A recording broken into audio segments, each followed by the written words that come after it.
Morning, people. It is Tuesday, the 24th of September. Welcome to TDA, the day after. Your favorite news platform and the home of popular culture as defined by the culture. And as always, I am one of your hosts for today, Martin Royalty. And they call me E-Man, the pro-black activist, TDA producer and news analyst, melanin jam-packed. That's right. Brent is in here as well. Morning. How are you? Bro, I sprained my back yesterday. Oh. Gym? Basically on Monday's like my calmest day in the gym. I do weights now. I do weights and whatever. And I do yoga. But then before I did yoga, I said I was going to stretch instead because I need a good stretch. I don't stretch enough after I work out, and it's starting to affect my bones. Decided to do a headstand, which I do. Then I just thought, let me do one more. Let me just throw one more in. But I think I came down wrong and I pulled something in my back. And then I was like, oh, okay, I can feel a shot. Like I just keep feeling this pain. I thought I'll be fine. I'll do my yoga, whatever. I didn't last more than 20 minutes. I couldn't. I'm in severe pain. Okay, not severe pain. But yesterday I was. I feel like it's getting better, like slowly. But honestly. No sharp movements. You be doing headstands in the gym? Yeah. All right. Yeah, man. All right. I can't remember the last time I saw anybody do a headstand in the gym. I do yoga. It's a yoga move. What's yoga? Yoga. Yoga's like... I've heard of yoga. I don't think I've seen it. Really? In practice. And people are like doing all these downward dog, sun salutations, all that kind of stuff. All those moves. Really? What? Downward dog songs, It's a yoga move. is yoga supposed to prep you for... For what? Why are we saying at each other? For what? Yoga is a form of exercise. I know, to limber you up. No, it's literally a workout. Yeah. It's got nothing to do with sex. All right. It's not a damn Who thing. invented it? I don't know.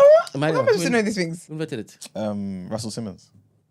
God forbid. I can never do anything Russell Simmons be doing. That's impossible. You know Russell Simmons is the yoga pro, isn't it? No, he's not. He's a sexual Is he a yogi? He's a what? A yogi. Yeah. Maybe he does the all kind of that yoga stuff. Brent was talking about. The one that prepares you for sex. Maybe, you know. It's got to be that one. I ain't endorsing nothing Russell Simmons does. You want any tablets? No, thank you. I'm trying to cut that. I keep getting migraines as well and stuff, so I just can't be pumping myself with all these silly things, man. So much chemicals.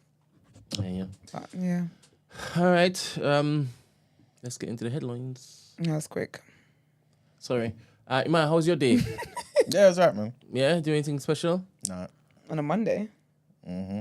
It's only because we had a productive conversation in the morning, so I thought like that productivity bled into the day, but nothing special then.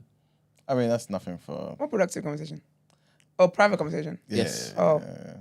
Yeah, that productivity. But that's not something that's like special to be like, oh, yeah, tell the people. Oh, serious? Yeah, I don't see it that way. All right. Do you know any contractors? For what? For the private conversation that we had. Oh, no. All right. Well, never mind. Is So it you know red? any I thought you were talking about something else, you know. Contractors. Anyway. as in to kill somebody? For thingies. Huh? To like construct stuff. Yeah, that's how I thought you were I talking actually do. about. Sorry, but I am talking about that. You are talking about that? Yes, to build stuff. Okay.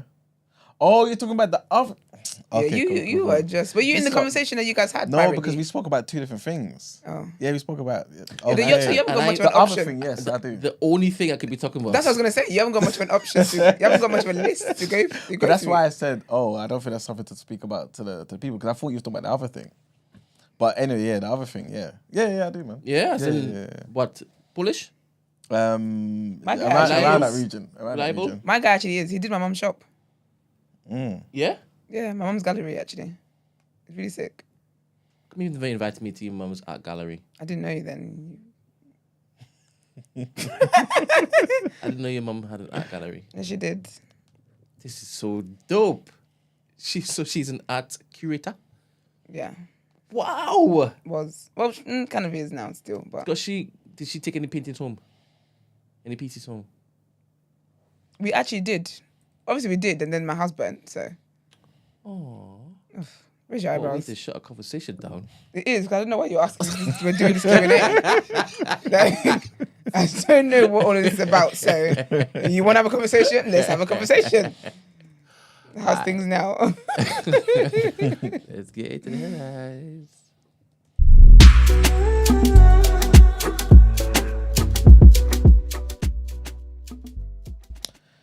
All right, people. So remember yesterday we were talking about Rachel Reeves and how she's got a speech to deliver at the Labour conference. Well, while she was promising that the stuff she was basically going to be given to the people, delivering Is to that the people. today?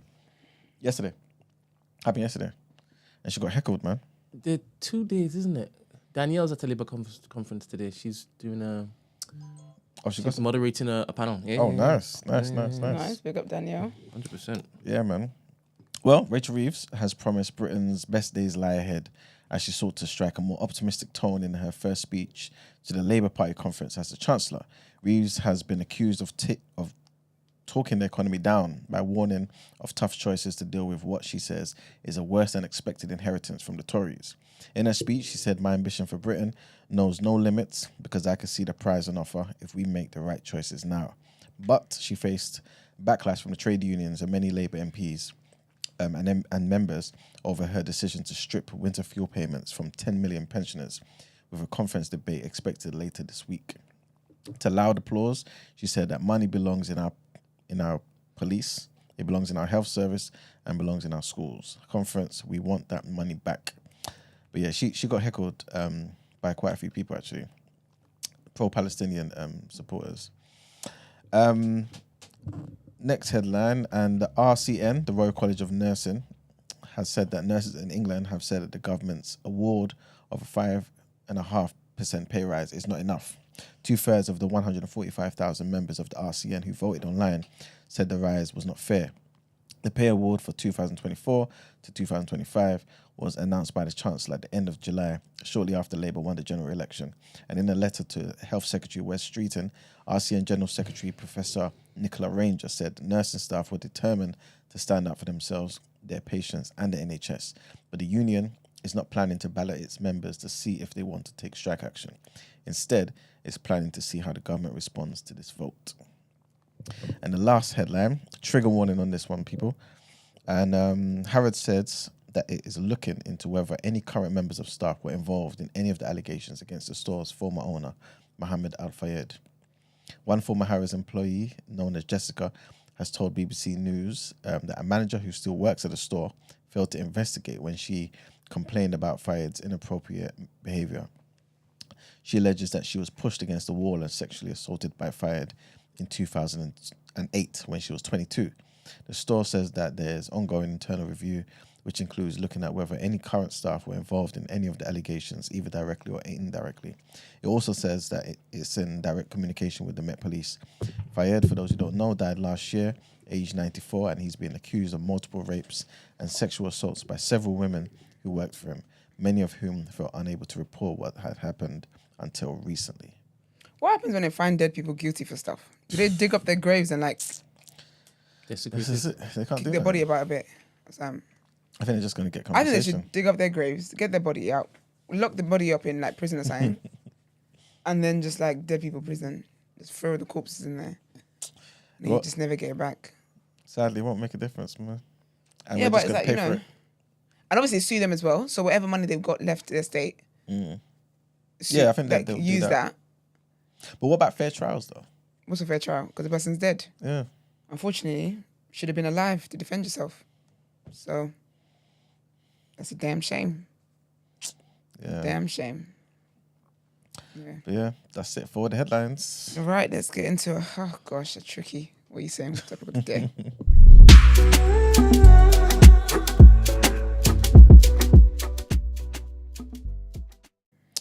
All right, people. I feel as though a lot of people may have seen this video going around.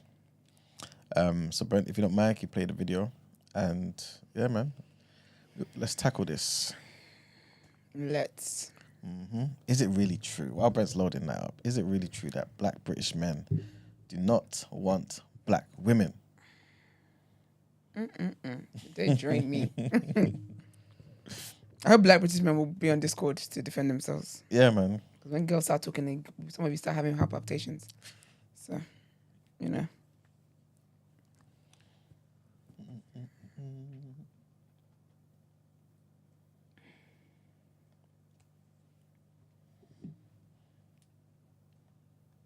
Before I go out, the girlies want to know.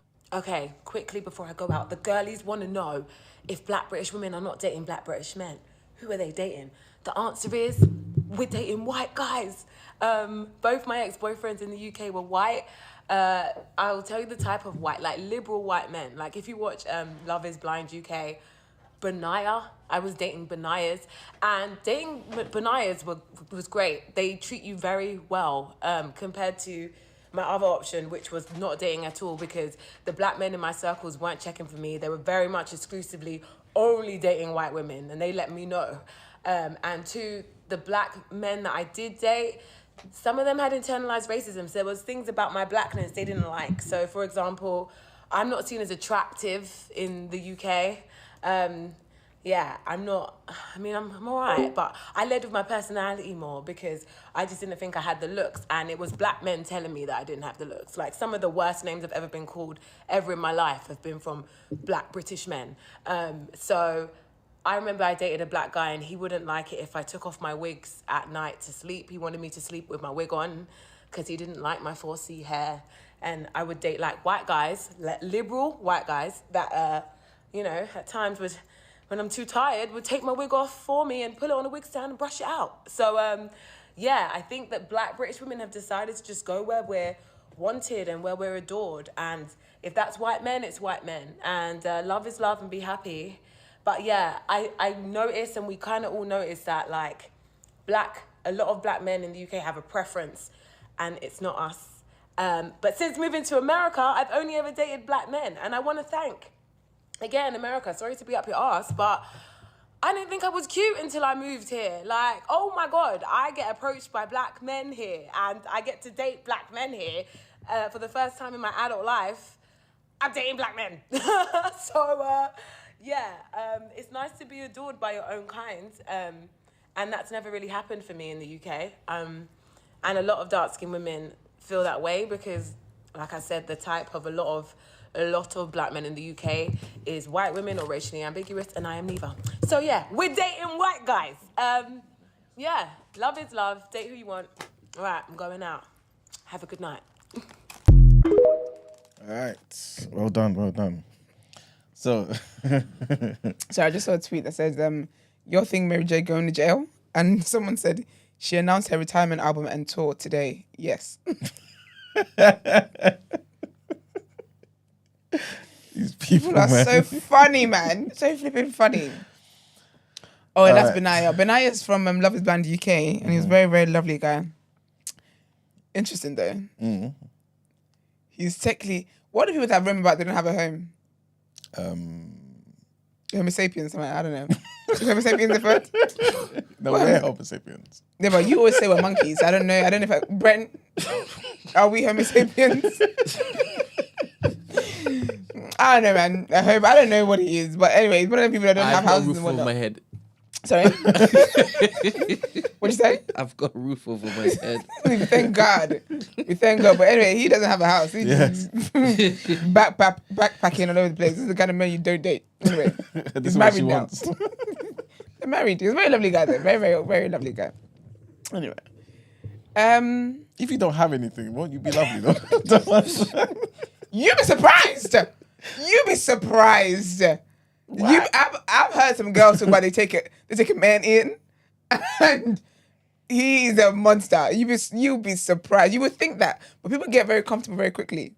They start act like they're the lord of this manor. So you've never had a manor to your name.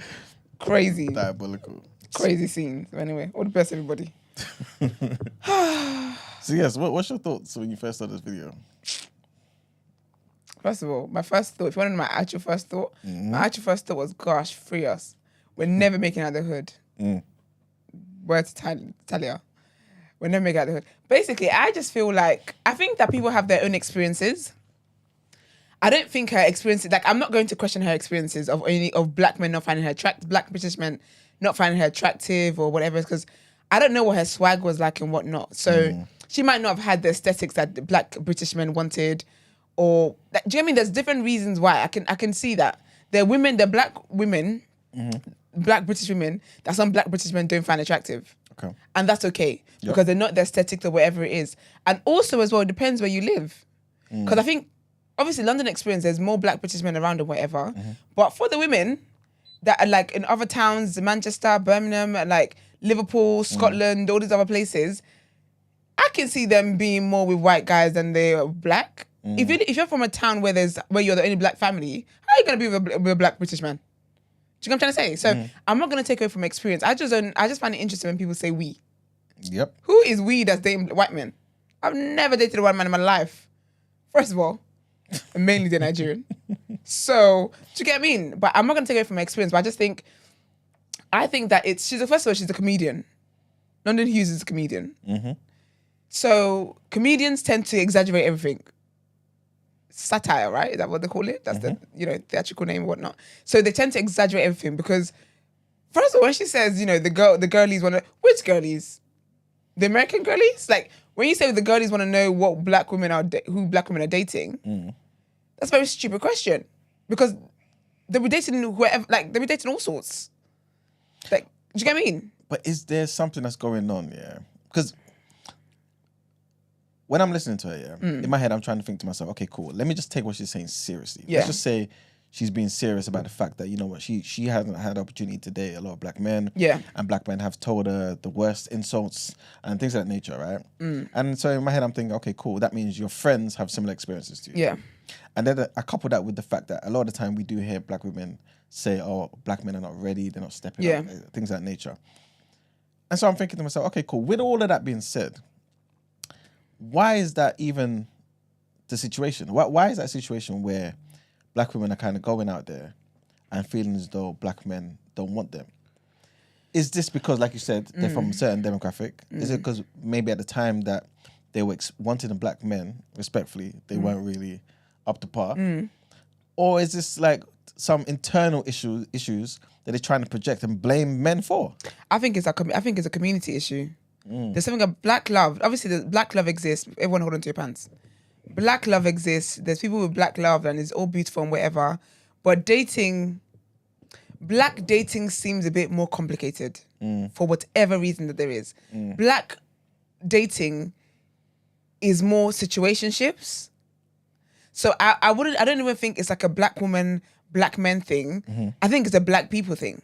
I don't know why we cannot just be straightforward. I feel like people are more straightforward, like back home. Obviously, because they're mad everywhere. But I don't know what it is about black people and love. I just don't know what it is. I feel like with other races, I've seen other races just get on with it. Black people, we drag our feet. Like, I mean, we've seen it. When we had that conversation about how people feel like who was that guy? That he said he'd rather have a baby, he'd rather, give women a child than get married. And he wasn't the only guy that thought that. In this room, he wasn't the only guy that thought that. There's people watching and was like, oh, actually, yeah, that makes... Do you get me? So I don't think it's even that. I just think it's a black problem. I think it's a black problem. I don't know why it is that we drag our feet. There's no intention when it comes to like marriage. Do you know what it is? I feel like we don't see the value of marriage and stuff the way other races see. Do you get what I mean? I feel like you tend to... Sometimes it's like black people within the corporate space that see the value of that because all their colleagues and whatnot are married and whatever. And actually, like in the corporate space, being married gives you some kind of social status.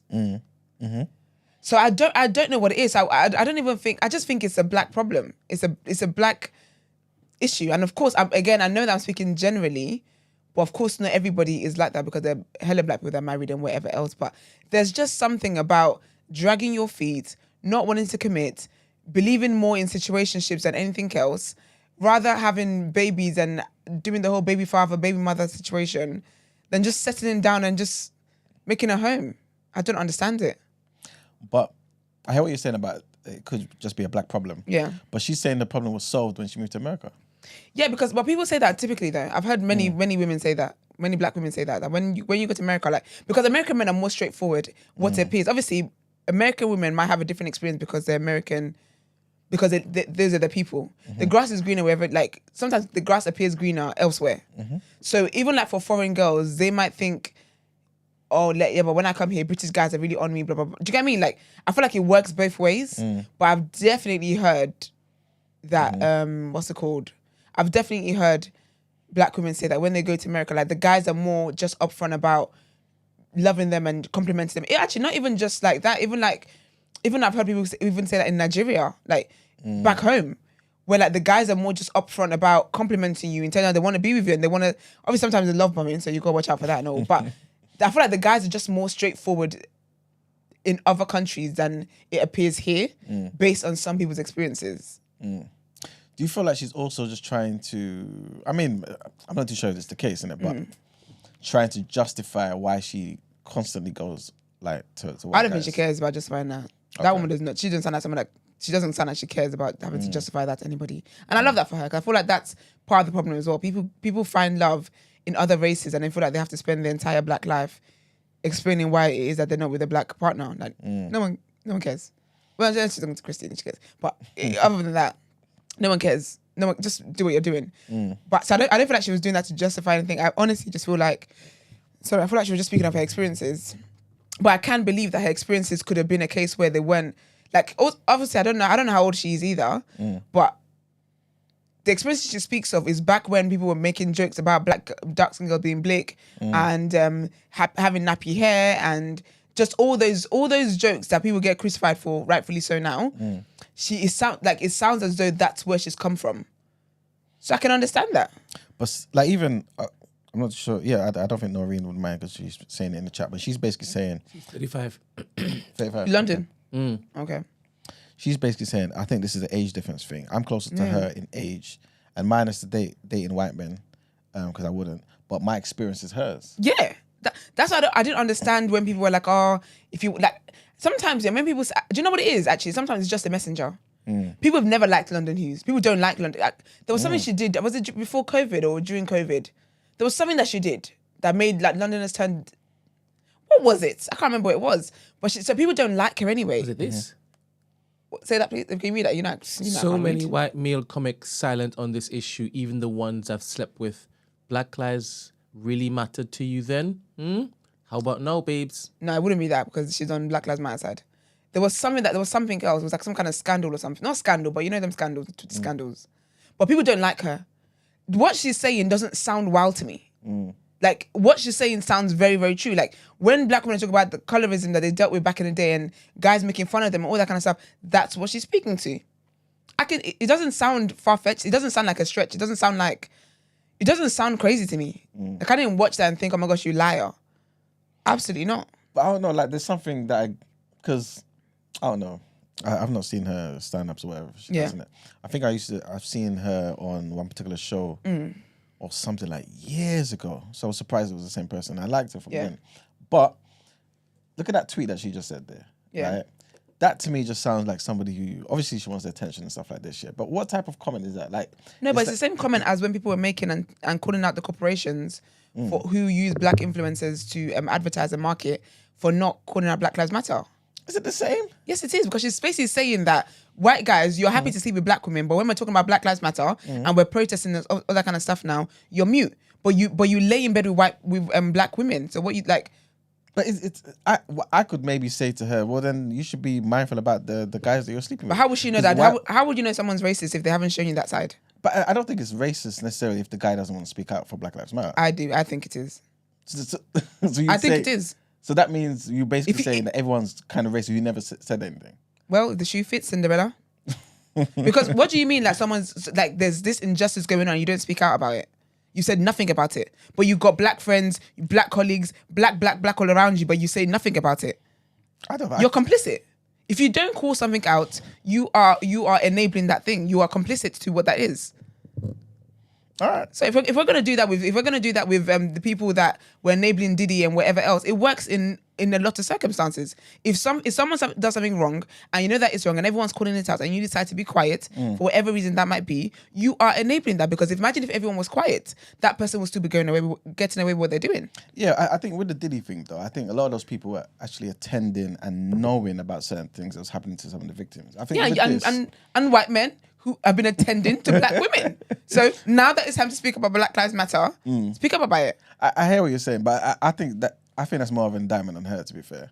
But maybe I think that's maybe because of my views, though, innit? Yeah, but the thing is, why don't you know this type of white guy even cares about you and people that look like you? If you're in a workplace, if you're in a workplace and your workplace always had this, like, it's a good workplace, everything is fine, the vibe is great, whatever. One of your colleagues passes away at work, something's happened to them, whatever, passes away at work, and you find that your workplace did not send them flowers, did not send the family anything, did not do anything at all to even mark the fact that this person worked. You've not found out your workplaces are pieces of shit. Did you know that when you were working there? No, you didn't, because they showed you nothing to let you think that they're a piece of shit. In the same way, you can be like, you can even be friends with people and you can be cool with them and whatever, and you find out something crazy that they've done. You're okay, but you've been friends with them, you're friends with a murderer, but have they ever murdered anyone in front of you? Yeah, but you can't put the onus on them. I feel like the issue is that black men have an issue with. I think that black men are uncomfortable when it is that they're called out for something that they did back in the day. I feel like having to look at yourself in the mirror is where like black men's back goes up. Because I feel like that's honestly the issue. Like even with the tweet, I don't see the issue with her now calling out white men that she's been with or white friends that she has for not talking about Black Lives Matter. Like friends I had or friends I have. And we're friends. So I would think that when the occasion comes for you to speak against Black Lives Matter, you will rise up. If it comes now and I'm like, wow, so you're happy to be my friend, you're happy to go on holiday with me, you're happy to do these things, you can't then blame me for the kind of friends I had. How was I to know you were undercover racist? Because I feel like in regular conversations, issues of race will come up. You Yeah, but that's the thing, though. How somebody like. And you're right though. But the thing is, you're right though. But how many people will have this conversation with you when it's one-on-one? Yeah. When you have to call out the whole Black Lives Matter thing, that was a big thing because people were getting fired from it. Yeah. People would get that there was consequences to you standing. Same way with the whole Israel and Palestine thing. There are consequences to you taking a particular political stand. So you can be behind closed doors with your friends saying, "Oh yes, I'm pro Palestine. Yes, I'm pro Black Lives Matter. Yes, da da da da." But when it comes down to it, when you have to then speak up for what it is that you truly believe in, the people that are going to be quiet. So yes, I could have had private conversations with you. I don't think any of the guys that she would have been sleeping with were calling her a Negro or nigger in bed, hard ER. However, when it comes down, sometimes you get to find out who people are in the moment where they need to speak up. I heard that, but I think for me, someone in Discord, Brent. If I heard of something, I put it on. Okay. Somebody waiting, but they haven't gone to the stage yet. Go to the stage, people. I think for me, it's like if I'm a black woman and I'm dating a white man, in my head, there's a huge My arm. There's a huge barrier. There's a huge obstacle. There's a huge elephant in the room that we need to talk about one day. I would know your stance before I'm laying down and you see my nakedness. But what I'm telling you though is that I can know your stance. I can know you're not racist. I can know that you are for things that are for black lives. However, when your job is on the line, when your livelihood is on the line because you've got to now publicly, in front of your other white colleagues, denounce what white white institutions have done, that's a different conversation and you will see a different side to people. All right. Do you get me? Like you can know someone that's really, really good with money. They become a millionaire now they dump you. You knew them, you've done business dealings with them and whatever. Now this is the biggest deal you guys have ever done. All of a sudden now they snake you. Do you get what I'm trying to say? Like there's just different things that bring out different sides of people. I don't think she was knowingly sitting down with the KKK leader. However, when it comes to it now, and that's what people were doing during that time, where it was people were calling out their colleagues, people were calling out celebrities, people were calling out even celebrities that we see chill with black people all the time, work with black people all the time. And it's okay, call it out then. People are not really trying to say anything because they currently got a deal with Netflix, so they're not trying to blow that up. And even all these companies that consistently work with black influencers. And so, okay then, now call it out, put a statement out. People are quiet. But you've been working with us and you've been saying you appreciate our culture, you say all these things, now that it's on the line, now that your bosses at the top, or your investors or whatever might pull out, speak up about what's right and what's true. So with that tweet, I don't blame her. But I think even in general, I feel like the reason why maybe people might feel uncomfortable about that is because, again, stuff like that, her experience, and like even Noreen said, I'm sure other people would agree with that as well, is that, as in we agree with her experience of black men not finding her attractive, is that it makes black men look a certain way. And so now, you don't want to, obviously not all, but some people don't want to face that reality, they want to face that truth. Yeah. So it's awkward. Is that what we're talking about when Ed's topic of the day, we were talking about in terms of your parents having to like look back and actually be like, do you know what, actually, yeah, put my hand up. This was this was bad. And some people it makes people uncomfortable to have to admit that, do you know what, actually, yeah. Because there's hella black men that if they're being honest with themselves, should come out and be like, do you know what, actually, fair, because there was a time I wasn't on black girls. I was on light-skinned women. Yeah. But I think the whole colorism and the whole, she's a lighty, so she's nicer looking, and like, that's all a thing. That didn't come out of thin air.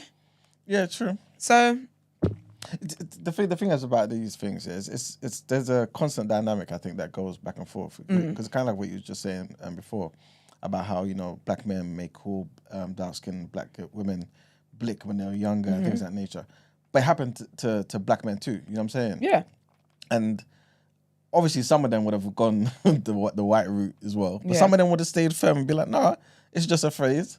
And, you know, when I get older and people recognize the darkness is a beautiful thing, then, you know, you get the women and whatnot. But I think, again, I don't know her, but the vibe I'm getting is, especially when I'm seeing the chat as well, people are basically saying her whole thing was being loud and proud about the fact that she's cool with dating white men. That's her preference. Yeah. And I think at a certain age, whether you think it's a good or bad thing, if black men are seeing you going for white men, you don't become somebody that's desirable to them if they want only black women.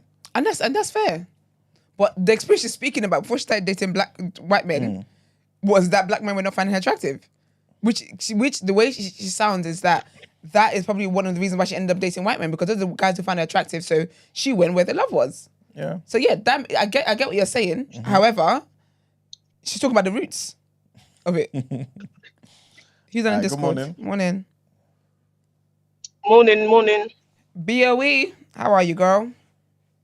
I'm fine. Sorry, I'm on the move today. Not on the move. Yeah. Just today to be this topic, and I'm going to the office. But anyway, that London Hughes is full of shit. Sorry to say. Well, that'll do it. She's full of shit. Sorry. Put it plainly, that's what it is. No, I'm not sorry. I am not sorry. I'm sorry for the people who get offended by me saying that. She's full of shit. Maybe right. My thing is, please hail up your white kings all you want. If you want to hail them up. But then when you find out that they're not actually for you, it's not even a bit, it's very disingenuous to come and say, oh, where were they now? Blah, blah, blah, blah, blah. I thought they were your white saviors, though. They're attracted to you and think so. My thing is, if you're going to do this interracial, I've said it before and I'll say it again, there's a things you need to consider. So as a black woman, and you're entering that realm, or the people around you, and they are not speaking up, that's very telling. And I feel like you should know that when you're going there. But how would she know? How would she know when there wasn't at the time when she was dating them a Black Lives Matter movement? So it was fine to be attracted to them, but not speak about issues. So to me, that's very surface level. No, but how many black people there before Black Lives Matter were speaking about Black Lives Matter? Black Lives Matter. No. It's not even about Black Lives Matter. It's the fact that we were black and we were speaking about our experience of being racism. It didn't have to be in Black Lives Matter. But we don't know she never spoke about her experiences of racism, though. No, I'm saying generally black people have spoke about racism all our lives. Black Lives Matter is not. That's just a new phenomenon. Yeah. So it just got coined, that term.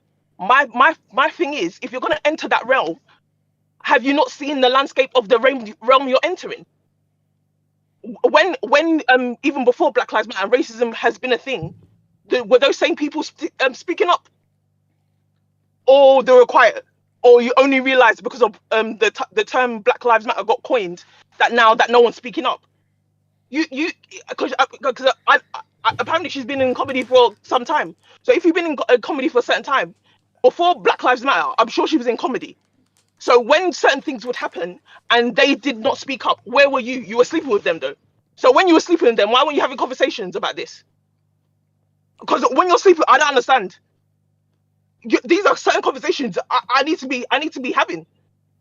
Even if I'm gonna even date a black guy, I need to understand. I need to know where he stands on certain things. If you don't stand on certain things, we don't need to be doing anything in the bedroom.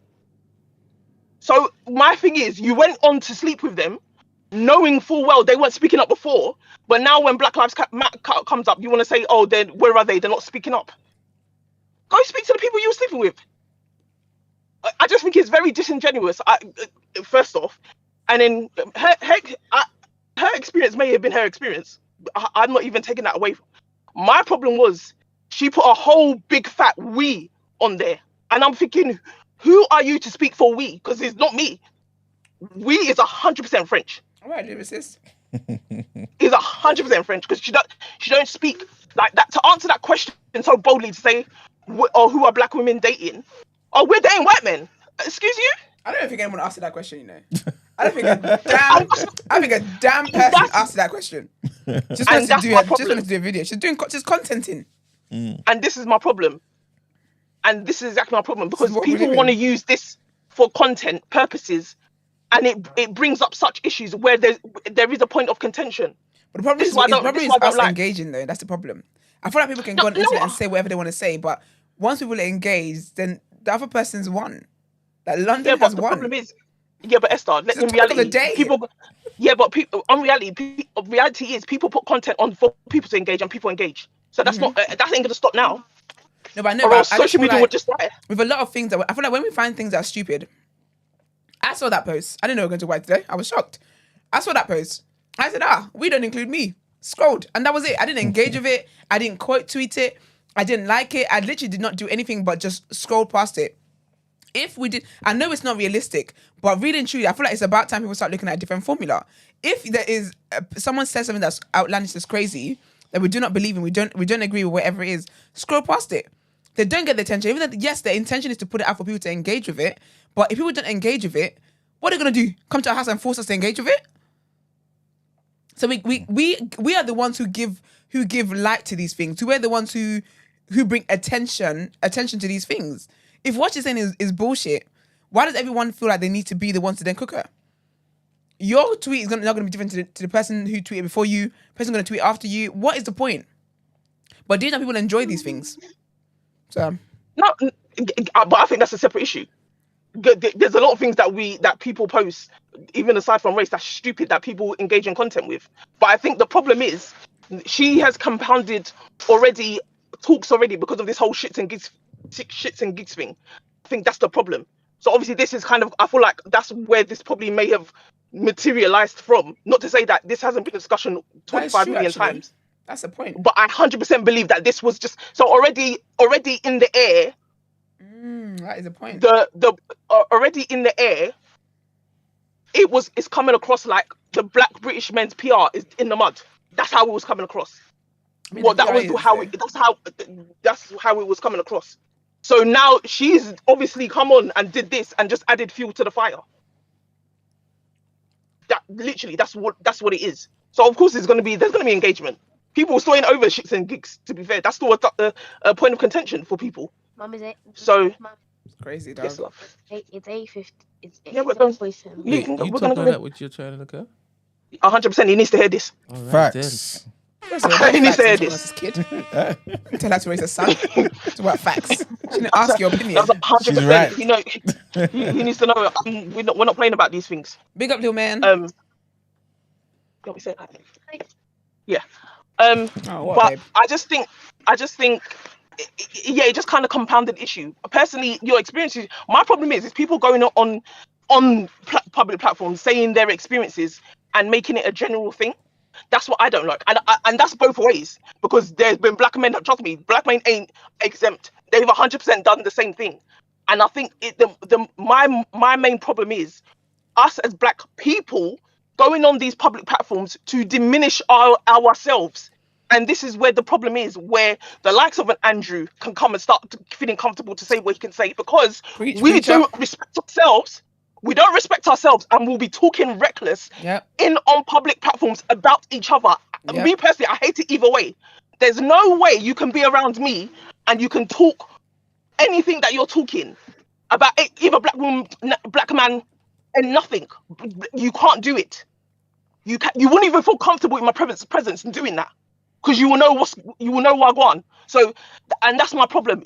There's not, even if I've had experiences, which I have, there's been dating experience or whatever, but I'm not gonna go on a public platform to say those dating experiences and then to say, oh, because, and then put it onto black men. That makes no. Because those have been my experiences. And yes, we can say we've had similar experiences, and I'm not disputing that.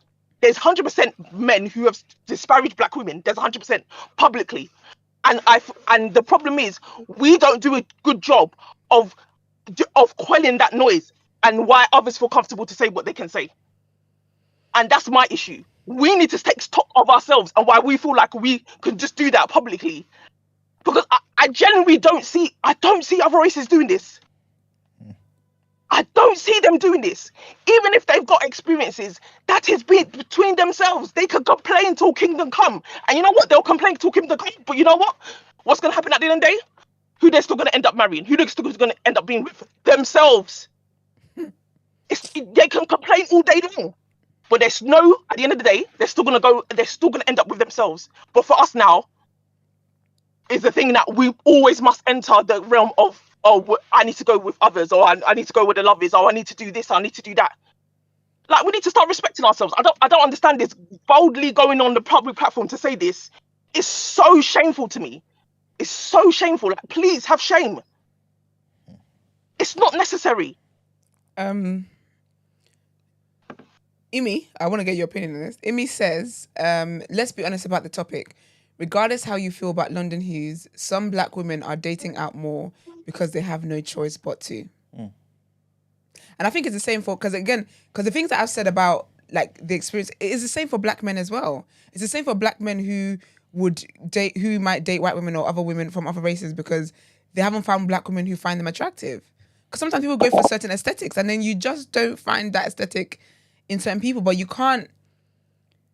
Because if that's where like you're from, say that the area you're from is predominantly white and whatever, and there's a few black people there, but they don't find you attractive or whatever the case is. Sorry, I'm not going on the Tour de France trying to find a man. But people would change locations for jobs. You know what I'm saying? Like, Yeah, but if you're not in a place where that's like being able to change locations for jobs and stuff is a privilege. I know you hate that word, but it is a privilege. Being able to you can't, because if you don't have money or whatever it is, you get a job opportunity, you still need some capital to be able to go and set up where it is that you're going to get the job, no?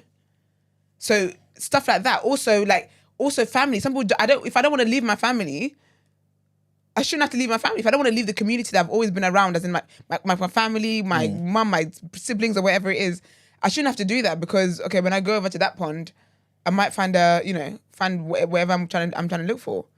There's many factors that come into people having to move around, but for a lot of people, they date when they're younger. When you're younger, when you're dependent on your parents financially, where are you moving to? You even move to uni, you come back home. After uni, you come back home.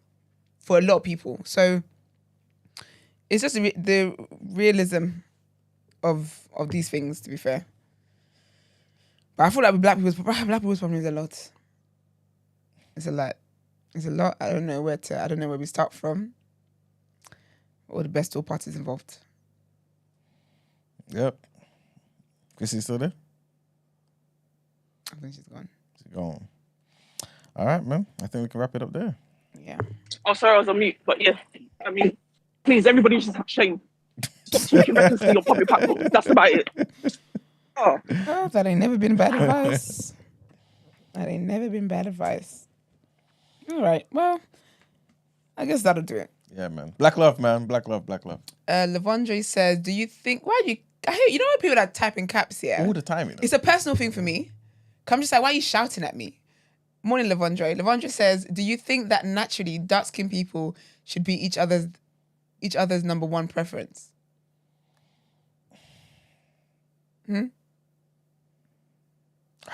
don't get how did we get there?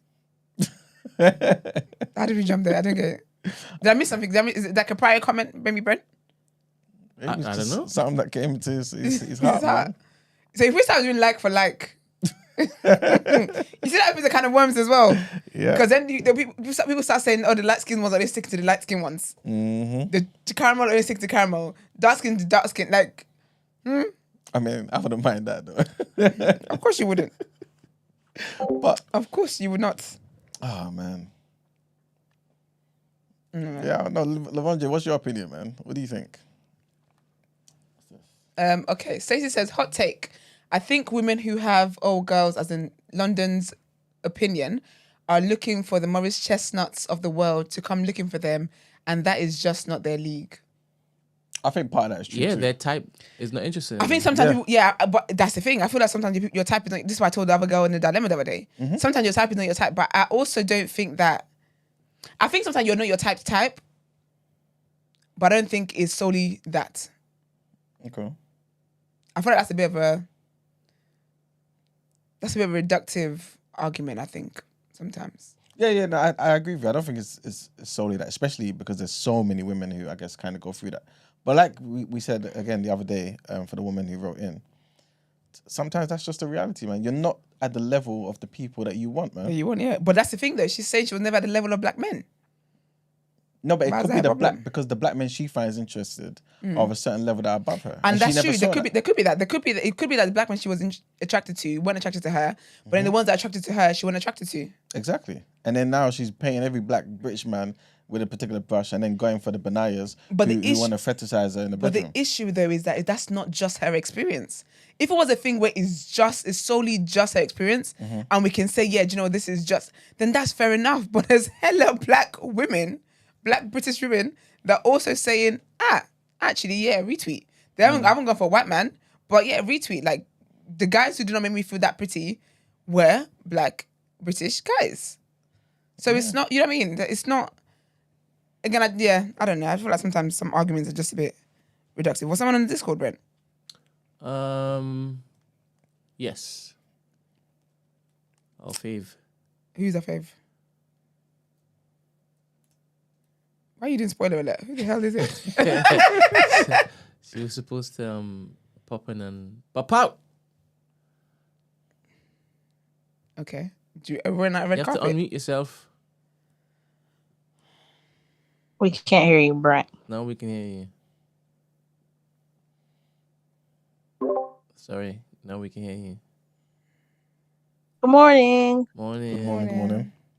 How's everybody? I know I'm coming in late while y'all wrapping up. I am so sorry. Hate to be that girl. I apologize. No, that's all right. But yeah, I think we need to call a spade a spade.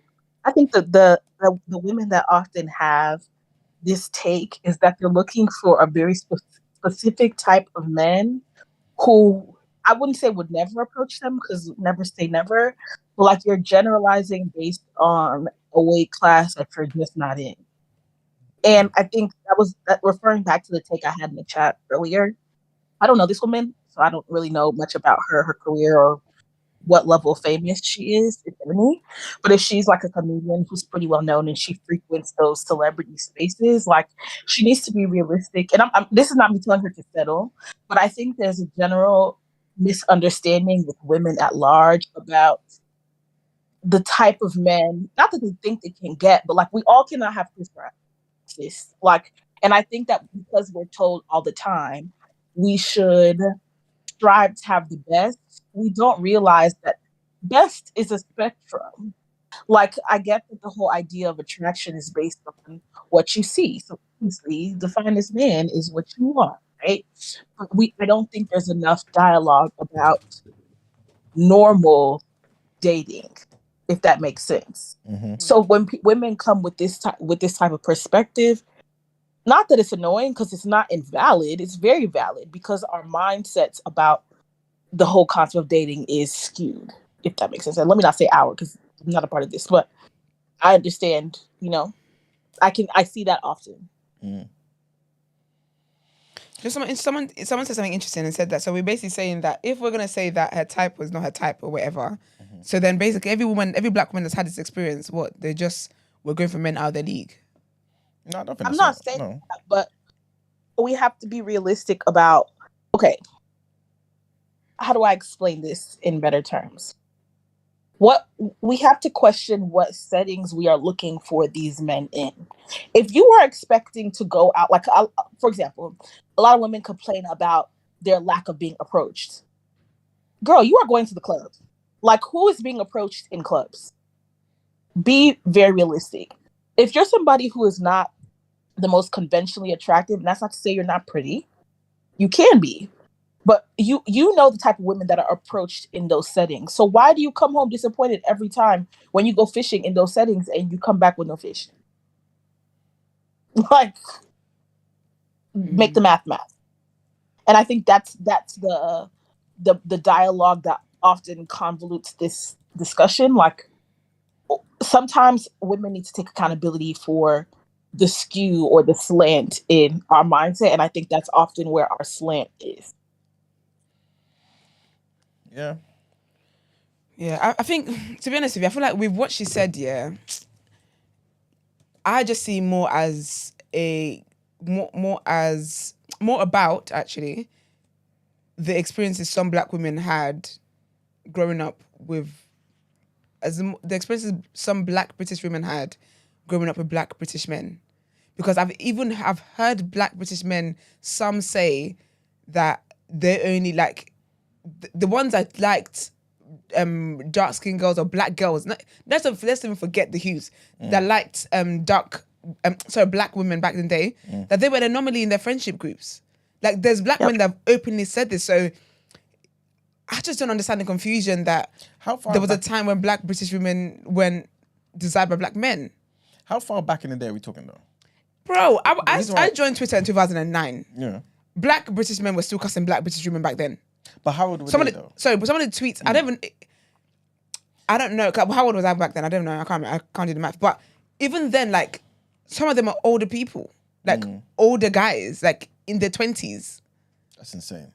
But that's the thing, though. But do you know what? Because it's not so much about how old they were. It's more about the time period. Okay. That was a time period. That's why when we bring up all these tweets and stuff, like, what do people think these tweets are about? These tweets from like 2012, 2013, 2014, like, those tweets are literally represent what the mindset was back then. And black girls were always the ones at the butt of all the jokes. So in what world then is it wild for black British women to say that they, obviously not all, but for them to, because it's annoying I have to do all every single time because some people are going to be having heart attacks. But anyway, in what world is it crazy for them to say that black British men did not find them attractive? It's a factual actual. Do you know, the reason why I'm asking you yesterday is because, like you're saying, right? 2012, 2013. Yeah. That's like, what, 10 to 12 years ago? Yeah. That's crazy to even think. Yeah, right? But the people that's now, let's just say your age group now, Yeah. that means they was just wrapping up like college. So, Yeah. you know what I'm saying? These are people who are not thinking rationally. Yeah, but that's the thing, And though. it's happening both ways. You're saying that, however, they were following people that were in uni. So do you get me? It's not a thing where it was just something that was within this age group. Yeah. How would my age group have learnt it? Who would we have learnt that from? If it wasn't something that was passed down from the older generation. And like, I remember that time where there's people like in college, there were people in what's it called? Obviously I've got more like direct examples, but you know, relationships and that. I don't want to ruin all the things. But all things are passed away, some people say, and whatnot. But this is why people get cooked. Like, even with the whole shits and gigs, when we talked about the shits and gigs thing, and I said the reason why they didn't think to take that part out was because that is the culture that, like, in Britain, it's not that deep for you to be cussing black women like that. That's why they didn't think it was a big deal. But they crossed over to the American point. The American point said, excuse me? I said, Chrissy's right. Maybe this is where London Hughes was getting questions. Because the American women were like, how are you going to talk about black women like this? And they were the one fighting and cussing them out. Not saying black British women don't fight against their rights. I'm not saying all of that. But it is casual for that kind of conversation. So I don't know why people are acting shocked that she said what she said. I think what it is with black people as well And this is why people then end up being in interracial relationships, then bump into Dr. Umar and feel like that's to explain themselves. Because for some reason, I don't know what it is. I just don't know what it is. Like, I feel like black people care more about whether you're dating someone that's white or not, or whether you're gay. Whenever this conversation's happening, the things they want to focus on is whether, oh, that seems a bit gay, or no, pause, or whether, oh my gosh, you're with a white man, you're with a white girl. Like, I just think it's silly. I feel like if she never said she was dating, she dated white guys, this conversation would be so different. I feel like that's what triggered people. I think you're right. For me, I think that's silly because sorry, Stacey, I heard that part, and that's not a thing for me. I'm more thinking about the experiences that she's talking about and how relatable that is for a lot of black British women. Yeah, because obviously, like you said, that's the part that matters to you, right? But I think it also tells us the type of mentality of the person that we're listening to. Because now you're telling me this, that, and the thing. Okay, cool. I hear what you're saying, fine. But then you tell me, and you kind of not boast, but you're kind of boasting about how in particular areas white men are better than us black men. But that's the problem. She never said that though. No, but you're basically saying we don't like your natural hair. No, that we've man. grown up in our households. No. Where the white man will come and take it off you, pull it on the head. Do you know what that is? Doll, brush it. That's a black man's insecurity.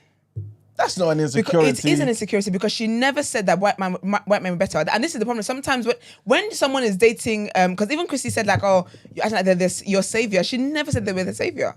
But she never used that. It's not about the impression. Again, she's talking about the black men never found me attractive. I end up being with white men.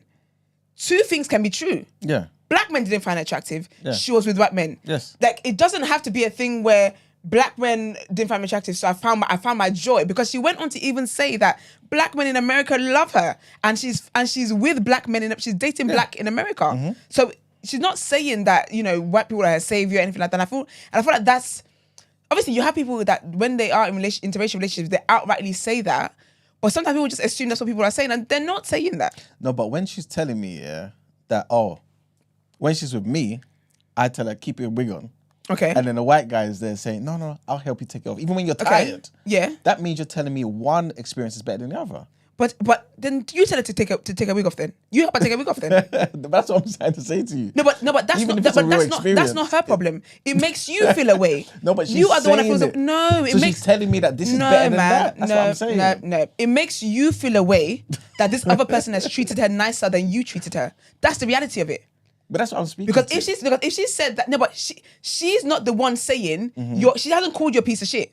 She hasn't said that other person is a nicer person than you. Yeah. She just said I've had a nicer experience with this person than I had with you. You are the one that's saying, oh, so I'm a piece of shit then. But I never said that. I didn't say you're a piece of shit. I just said that over here I'm appreciated. Because even when women say, sorry Stacey, when women say that American men are nicer to them than British men, I don't take that to mean that British men are like flipping Shrek or like they're the most horrible people. I just think that she's got a nice experience there. Someone having a nice experience, like the presence of one doesn't mean the absence. Like, do you get me? Like, she hasn't called black men a piece of shit. She just said, I dated white men. And the joke is people are forgetting the fact that she's dating black men now. Sorry, Stacey. Why do we? And this is not what I was originally going to say, but you just said something that's making me think this. Yeah. Why do we misunderstand what a comparative is when it comes to black women dating white men, and like completely understand what a comparative is when we have a discussion about black men dating white women? Like, a comparative is literally comparing one experience over another. Like, even though you're not directly saying you're not saying that you hate them, but you're also not saying that you like them either. And also there's a difference between saying I haven't had the experience, I don't feel like black men are attracted to me, speaking in the eye, versus saying black men in the UK don't like black women. Like, that's when you're generalizing. And then that was the reality for a lot of women though. And I'm not negating that, but I also think that when you make general statements and you're that falls within a bunch of other things that you're saying, we have to consider a bunch of different things. First one being, I cannot believe, I have trouble believing, and which makes me question who she's surrounded by, that of all the black people that you know, none of them are with black people. None, zero. Did she say that? Strange. She doesn't know anyone with black people? Yeah, she did. She said, I don't know not one black person who is with a black, I don't know any black couple, something like that. because I remember noting that in the chat. I'm like, that's a little bit strange. Like, that's red flag number one. Fair enough. So now my mind is thinking, like, what are the But then if not what she's are with the black, how does that work if she's with black men now? she has them as friends, but she doesn't see them in relationships with black women, which is making me question Well, because your but I mentioned this earlier though, because black people love situationships. They're no relationships. That's Obviously you can see people. You are fair in that you will see, like, you in what world are you not seeing stuff, but that also doesn't sound far-fetched to me. My point, that sounds extremely far-fetched to me. So you add that, I'm not saying that's not, it's impossible. That could be her reality, but that is to me a red flag to consider. You don't know any black people who are in relationships with black people, and maybe that's something that you experience a lot over time, and it's something that you saw interracial couples more frequently. So that's one thing to consider. Two, you have this idea that black men aren't attracted to you. That's number two. So if you've grown up thinking those things, that's what you're seeing, you end up projecting that. So obviously when you go into spaces, like whatever spaces that she's in, like, I feel like sometimes it's visible when we don't, like, you know how people say, if, like, let's say you're convinced that black men don't like you, so you're not thinking of black men ever in like a romantic way, or like a, you're looking at them like, okay, this person's interesting, or this person's attractive. Like, that energy sometimes can be apparent on the outfront. And I'm not saying that she's causing this, but I'm saying that sometimes you can project a certain energy where maybe you're more welcoming in that setting to white men because you're convinced that black men could never be interested in you. But I also find it strange when she's saying that black men in the UK have insulted her the most as she was growing up. But then in my head, I'm thinking, you don't think black men in the US do the same? And you also have the advantage that you're someone who has a little bit of fame. You also have the advantage that you're coming to the US with an accent, which is like a fetish thing. Like, are you not considering all of those things? Like, I don't know. But that's the thing, and that's another. I feel like sometimes when people talk about something, you kind of, it happens all the time. Because I see here sometimes if I make a comment about something, people start telling me I didn't consider B to Z. I don't have the time to do that, nor do I care to do that. I think that's why she's going to talk about her black British experience. Because at the end of the day, whether she's in America, in South Africa, wherever she might be, she's still a black British woman. So she's going to talk about her black British experience as a woman, as a black woman. Why am I talking about black Americans? That's my business. Furthermore, she didn't grow up. If I didn't grow up there, why would I bring that into the chat? It's not relevant to the conversation, because then what happens is then she gets criticized for speaking on an experience she doesn't know about. But to my point of projecting, like, if you're convinced in the UK that black men don't like you, I'm all of a sudden confused as to why you feel like why would you go into the US with that mindset that all of a sudden black men like you because you're in a new place? No, but she didn't go in there with that mindset. She's saying black British men didn't find her attractive. When she got to the US, black American men liked her. That's when she said, "Oh, I didn't realize I was actually cute." Like, and I've heard many women say that. I've had women who are plus size. Madam Joyce said it on what's it called, on her podcast Cocktails and Takeaway. She said when she went to Nigeria, like in the UK, people make her feel like, oh, you're fluffy. Oh, she lost weight now, whatever, but make her feel like, oh, you're fluffy, you're fluffy. She said when she went to Nigeria, the men were loving her. She had a time and a half. So do you get me? Like it just happens like that for some people. But I think also to speak to your first point about not understanding the comparison when it comes to black women with white men, as in reading between the lines, my energy is the same when if a black guy is a white girl, I am not going to assume that you think black women are pieces of shit. Why would I jump to that? Unless I understand might not. I didn't say you said that, but I'm saying if it's a case where you outrightly, and I mentioned this, if you outrightly speak against the group that you're from, that's different. If a black guy's with a white woman and he's like, oh, because black women give me headaches, whatever, all the other jokes Andrew Schultz made, fair enough. I can cuss you for that. But if you're just with a white woman and you're like, I never had good experiences with black women, but I'm with a white girl now and she's loving, she's caring, she's this, that. I am not seeing that as flipping black women wanted to hated your guts. That's just not how my brain is wired. I'm just not making that connection. So all this read between the lines, I think it's insecurities. That's the bottom line of it. You might not. But beyond you, I think more people than not when the conversation flips and black men compare white women to black men, even if they're not saying it in a way that is bashing black women, the mere comparison gives one is superior versus one is inferior. And that was Iman's point. And Everyone I needs to don't work on think their it's fair. insecurities. That's the But bottom line. that's literally what a comparative is. Everyone needs to work on their Comparing insecurities. you're comparing what's better versus what's not so much better for you. Like Not that doesn't necessarily. mean that's what a comparative is. Yeah, but if I'm telling you, but you guys are making it on a comparison.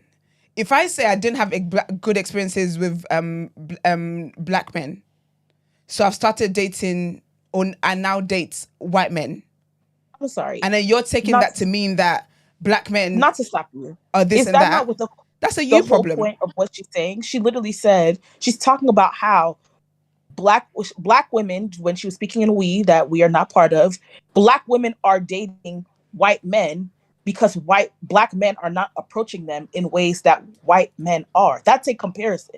Like that's not a point of deliberation. That's a matter of fact.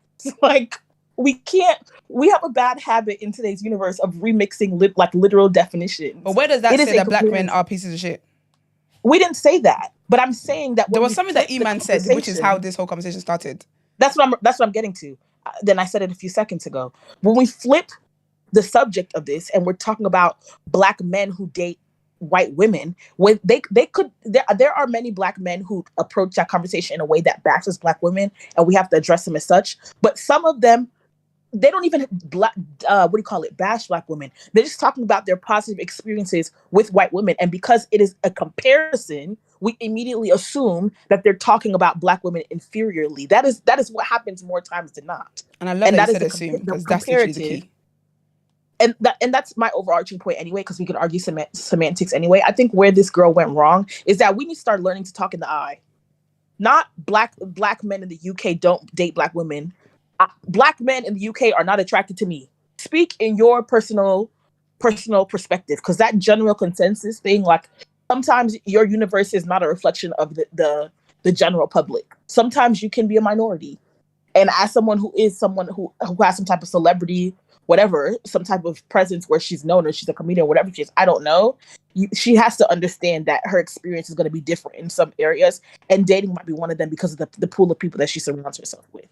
Like, come on. I think y'all All right, shouldn't. Stacey. I think all of you should enjoy the hood of situationships. Thanks, Stacey. Bye. Thank you. All right, guys, let's wrap this up. I'm never making out the hood. Next headlines, please.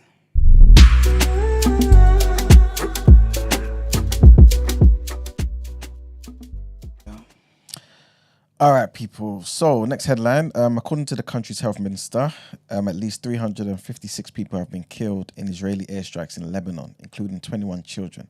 Israel attacked hundreds of Hezbollah targets on Monday in Lebanon's deadliest day since 7th of October, with 39 women also reported killed and 1,246 people wounded. After Hezbollah was rocked by pager and radio explosions last week, which security sources believe were detonated by Israel, the Israeli military warned people to evacuate areas where it claims the militant group is storing weapons. The Israeli Prime Minister Benjamin Netanyahu said that his country faced complicated days as it stepped up attacks against Hezbollah, which has also been firing rockets into Israel and caused the evacuation of more than 60,000 people. Next headline, and prosecutors are saying that the suspect in the apparent assassination attempt on Donald Trump wrote a note saying that he intended to kill the former US president. The US Justice Department said that the note addressed Dear World was written by Ryan Roof months before he was arrested at the West Palm Beach golf course in Florida, where Mr. Trump was playing. The note was placed in a box that was dropped off at a home of an unidentified person who contacted authorities following Roof's arrest. The box also contained ammunition, a metal pipe, and other items. According to prosecutors, the note read, "This was an assassination attempt on Donald Trump, but I failed you. I tried my best and gave it all the gumption I could muster." And our last headline takes us to Ukraine, where Volodymyr Zelensky has kicked off an important trip to the US this week with a visit to an ammunition factory in Pennsylvania. The site, which Sky News visited back in 2023 last year, produces critically needed munitions for his country's fight against Russia. Democratic Representative Matt Cartwright, who was among those meeting Mr. Zelensky at the Army ammunition plant, said that the Ukrainian leader had a simple message: "Thank you, and we need more." Mr. Zelensky faces a busy week in the US as he works to shore up support for Ukraine's fight against Russia. And that's it for our headlines. Time to pay them bills. All right, let's get into Word and Word.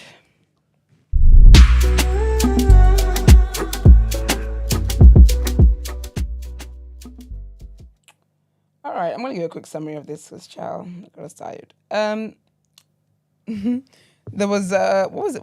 I can't remember what year it was. Where the year of Tidal, where it was like a whole big thing. Streaming was Tidal before Spotify? No, it was after Spotify. I remember they moved their songs off Spotify to be exclusively on Tidal. Didn't bang. Someone had to come back to Spotify because he's getting a $10.99 subscription. Anyways, so Tidal, the whole Tidal rollout was a whole thing. I remember Madonna was there, Rihanna, Nicki Minaj, Beyonce, a bunch of other people in there. I remember it was a whole thing. But anyway, Tidal's then been sold by Jay-Z, moved on, blah, blah, blah. And there was a whole thing with, basically the blogs posted, this is what triggered Nikki, I think.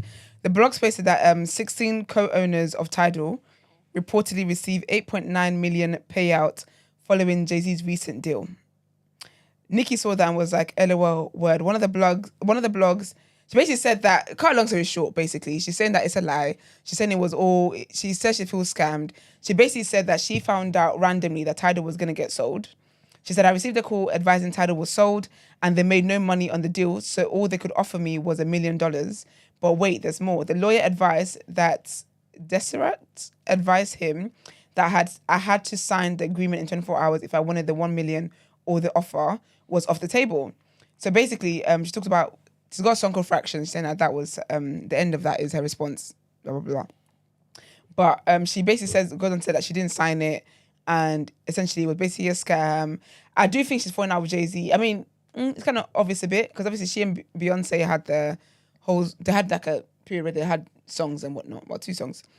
But you don't really see, you just stop seeing her around Jay-Z and Beyonce and them. Obviously people thought it's because she's married to that sex offender that she's married to, alleged sex offender. Well, I don't think it's that. But anyway, she basically went on a whole rant just talking about Jay-Z and talking about how it's interesting now they're bringing it up, that she thinks that they're trying to basically distract. Because there was a guy that went on a show and talked about how Nicki never signed the deal and blah, blah, blah, blah, blah, and whatever. But he made it sound like it was a lot of money. And actually, she was like, first of all, it was $1 million. And she declined it because she said she wasn't going to, she basically describes it as like hush money.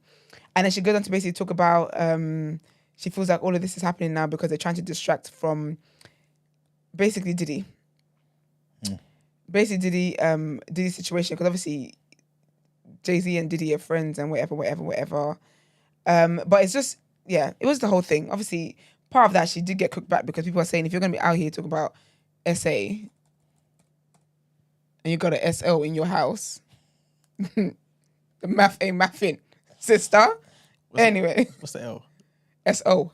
Oh. She's talking about SA when she got SO in her house. Sex offender. Oh.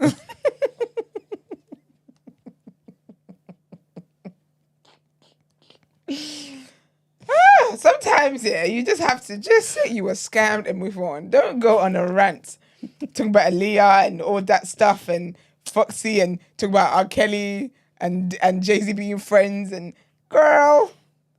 Now you talk about did they know about the abuse against Kim Porter and Cassie? Girl, you are not the one. You're not the one to be going on all this rant. Anyway, she went in a whole rant, just yapping away, typing. I do think though that there is some kind of conspiracy against Nicki. I think I'm on that side now because sometimes people talk and we just think they're just doing too much. I do actually feel that there has been some things behind the scenes to try and make her comfortable, that just to stress the lady out. It's not good. Anyways, what's next? Meek Mill. Meek Mill is tired of you guys keep bringing his name up with Diddy. He's sick of it. And he's offering $100,000.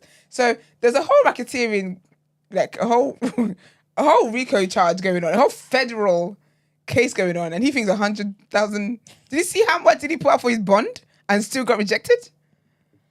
Anyway, Meek Mill says, I want to hire an investigative team, 100K cash, to find out every specific detail involving Meek Mill name to Diddy case. He put Diddy in quotation marks. I don't know why. His name is Diddy. He says, I also want them to look at who is powering the media involving Meek, anything to do with Buddy. Something's not right. What was not right was you doing matching co-awards. That's what was not right. That is, sir. He goes on to say, the streets know what's up with me. That's not the case. Interesting though. The streets are saying something different. The streets are putting him with Diddy. Anyways, he goes, we're talking about business side. Somebody powering these bad campaigns with Meek Mill. Again, I got 100K for a thorough investigation of who's powering and how exactly my name is connected to this. Your name is connected to this because your outfits were connected. That's how your name is connected to this. But anyway, I like when Meek tweets. I think he's just a good time. He's great entertainment. In sad news, well, sad for whoever wants to feel sad about it, but Victoria Monet and her boyfriend have broken up, and she posted a statement about it. She basically, what was it? So that they've been really, really cute. Oh, this is cute, little pop-ups. They're really, really sweet couple. And obviously her career is really, really blown up and they've got a child together. But it's been so, so lovely and wholesome. Just seeing him very supportive of her, always done the red carpet, with the child. And I like people that play their position as well. Not play their position in a rude way, but just he lets her have a moment. So when she's on the red carpet and stuff, he just lets her be the one to be there, not just all up in her grill. Anyway, yeah. So anyway, she posted, so they're breaking up. People have been noticing and speculated for a while now. But what was interesting was they actually broke up 10 months ago. I know people like that. I know people that just keep their stuff quiet. But they've been so healthy and just being so supportive of each other, people didn't tell. But anyway, they put a statement out and it says, with good intentions, we honestly have been avoiding a formal statement about something as natural and as personal as love. We originally preferred to keep this out of the public, as announcing this publicly is sure to make pain resurface. But it is becoming more and more difficult to suppress. Yes, we have seen all of the questions and extremely false accusations of our origin story, and we have thought long and hard about whether we owed it to anyone. Okay, I'm going to skip this part. I don't really care. We spent the last 10 months trying to respectfully and privately navigate the fact that we are no longer in a relationship. Though we still completely adore and respect each other, we are not a couple anymore. There was no infidelity, toxic behavior, or drama. We both just have some fundamental growing to do that will be best done apart so we can remain the best versions of ourselves for our daughter. That daughter is so cute as well. It simply didn't work out, and that's okay. We still think the world of each other and operate with love in every interaction of a family. We have an incredible daughter to raise for life. She's the number one priority. She also says, they say to all our supporters, friends, and family, thank you for your love, care, and concern. Morning. Please allow us the peace and space to maintain a safe and happy environment to continue co-parent, blah, blah, blah, blah. Oh, the daughter's name is Hazel. I think that's one of the prettiest names ever. We plan to remain a family regardless of our public, blah, blah, blah, blah, blah, blah. We appreciate you all for hearing us out and hope to be kept in your well-intentioned prayers. Thank you. Sincerely, signed, Victoria and John. Love and light to them, man. It's very, very sad. It's just crazy that people have to actually announce the fact that they've broken up with somebody. That you're out here just triggering the heartbreak because some of you can't mind your damn business. It's crazy. Anyway, love and light to all parties involved. That is it from me. Let's get into People's Journal.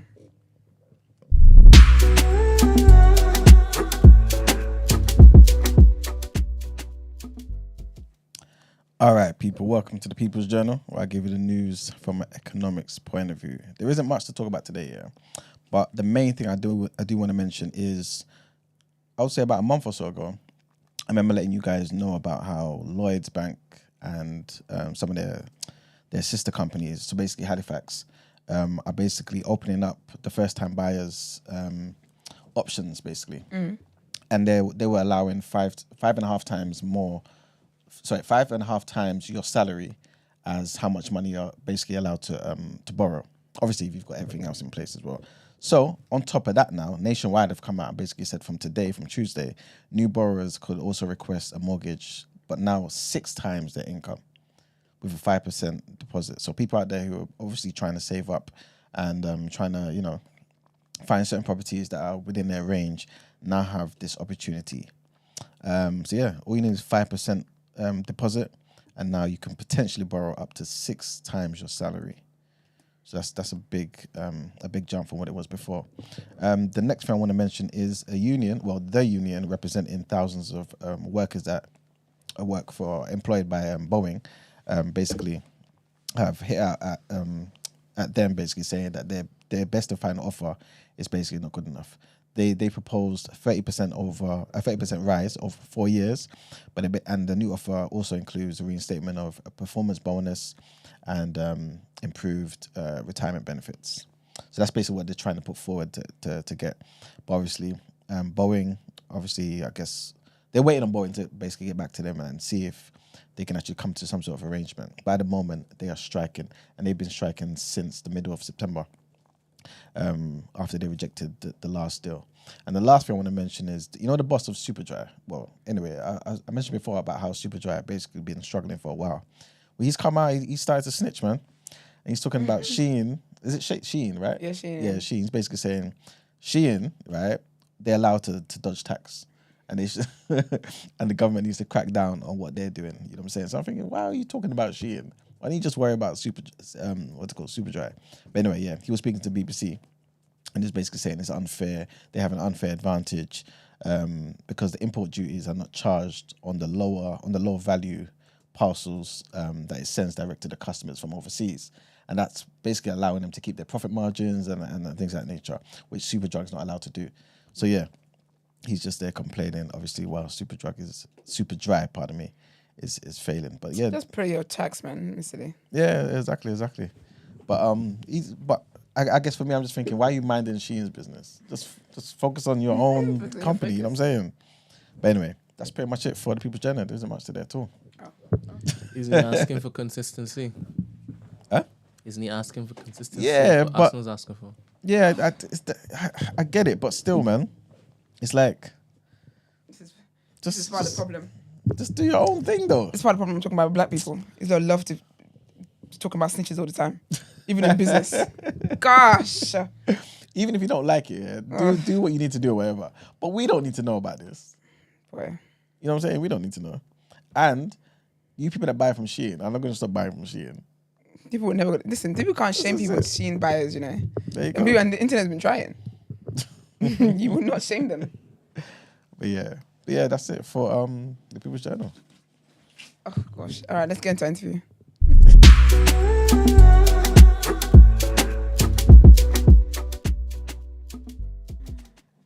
All right. Well, okay. We have. Oh, this is the wrong one. After all that, we have a lovely guest with us today. Good morning, lovely. Morning. Please let people know who you are. I'm Michaela Washington Welch, a creative of all kinds. Love it. It's really hard to define who I am, I hear you. job description wise, but yeah, I'm Michaela Washington Welch. Lovely. Remember anything? So we're gonna get into what you do, but we're gonna play a game with you first, a little icebreaker. Did I ask how you were? I did, didn't I? Yes, you did. Yes, I You did. did. Yeah. You sitting here talking all morning. Yes, we're gonna get into a little icebreaker with you. It's general knowledge questions, and then this or that questions as well. Okay, cool. So it's not bad. We do keep scores. We've got a No. leaderboard and everything. Oh no. So I'm rooting for you. I'm not rooting for myself. Go fight back. Art I can do, general knowledge. Scary.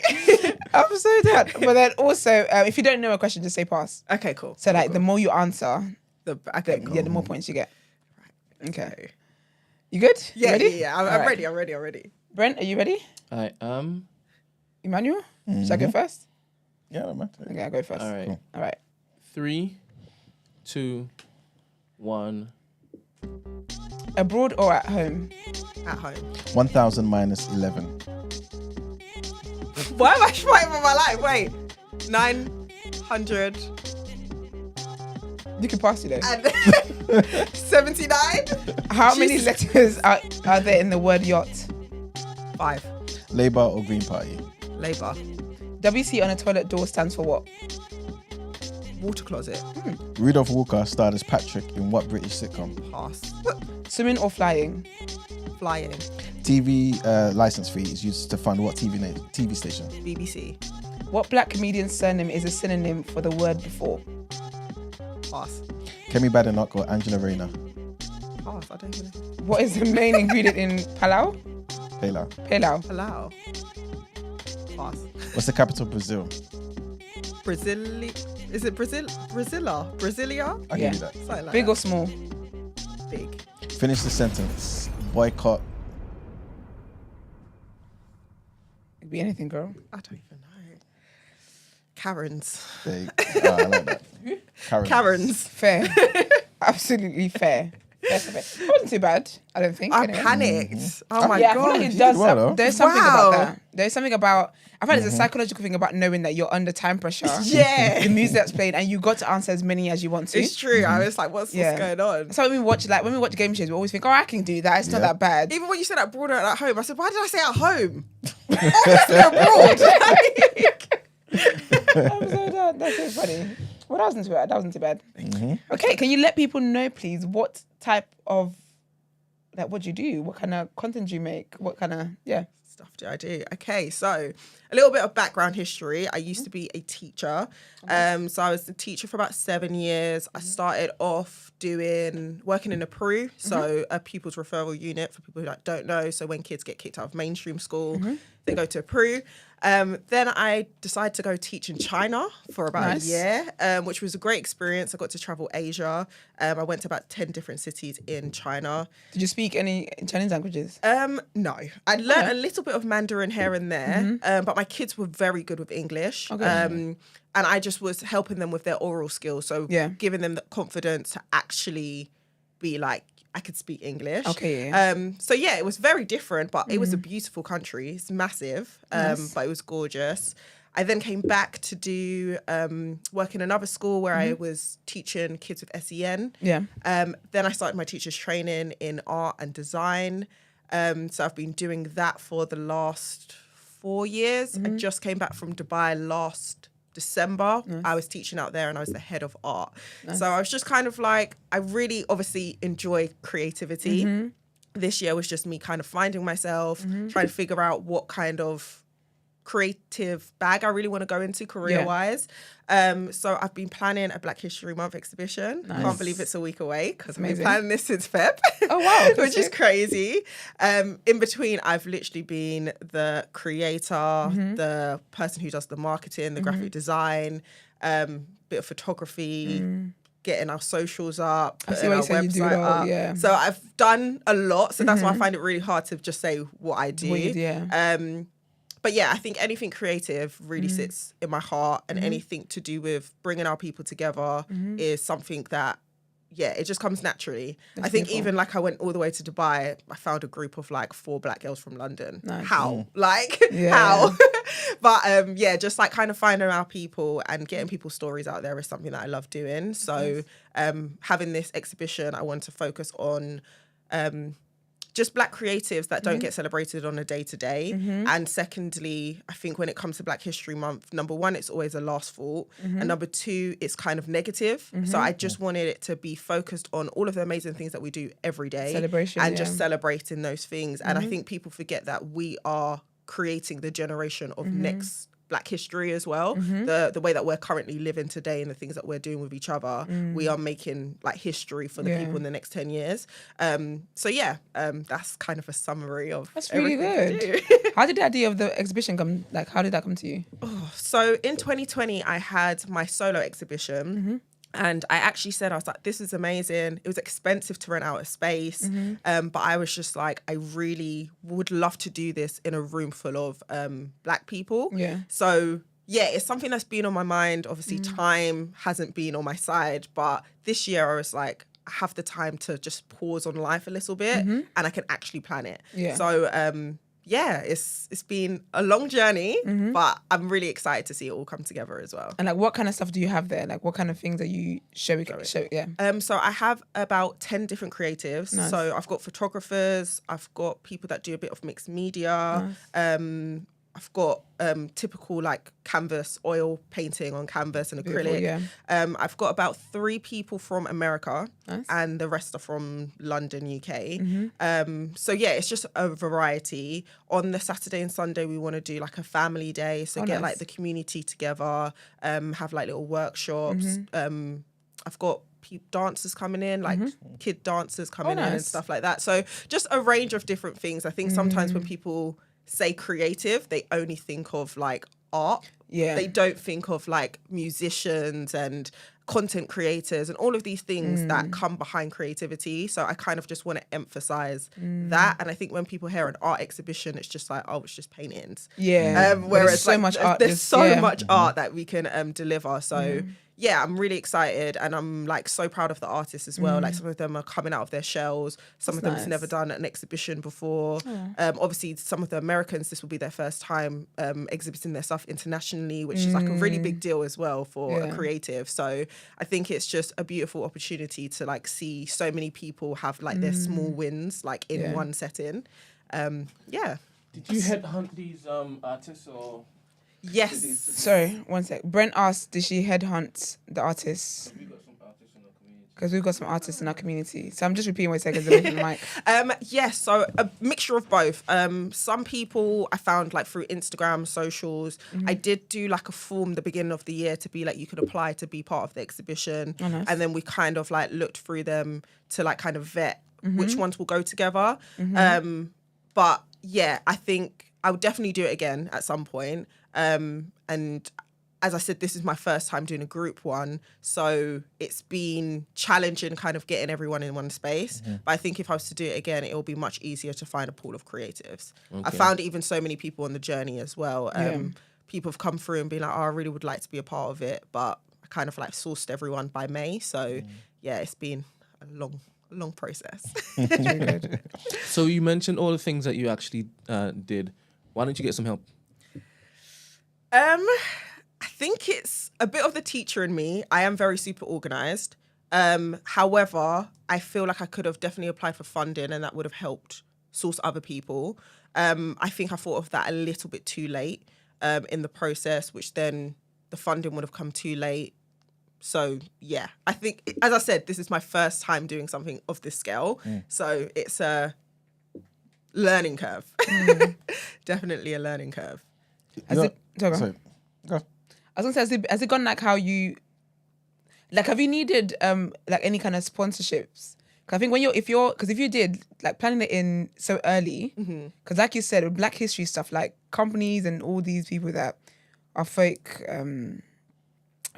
pro-Black and whatever, they always loved like a last minute, and when you're trying to have conversations with them, like early in the year, they're like, oh no, it's not in our budget at the moment. Like, oh, it's not really like, it's not priority. They'd rather wait till like September and they quickly see which Black person they can quickly get.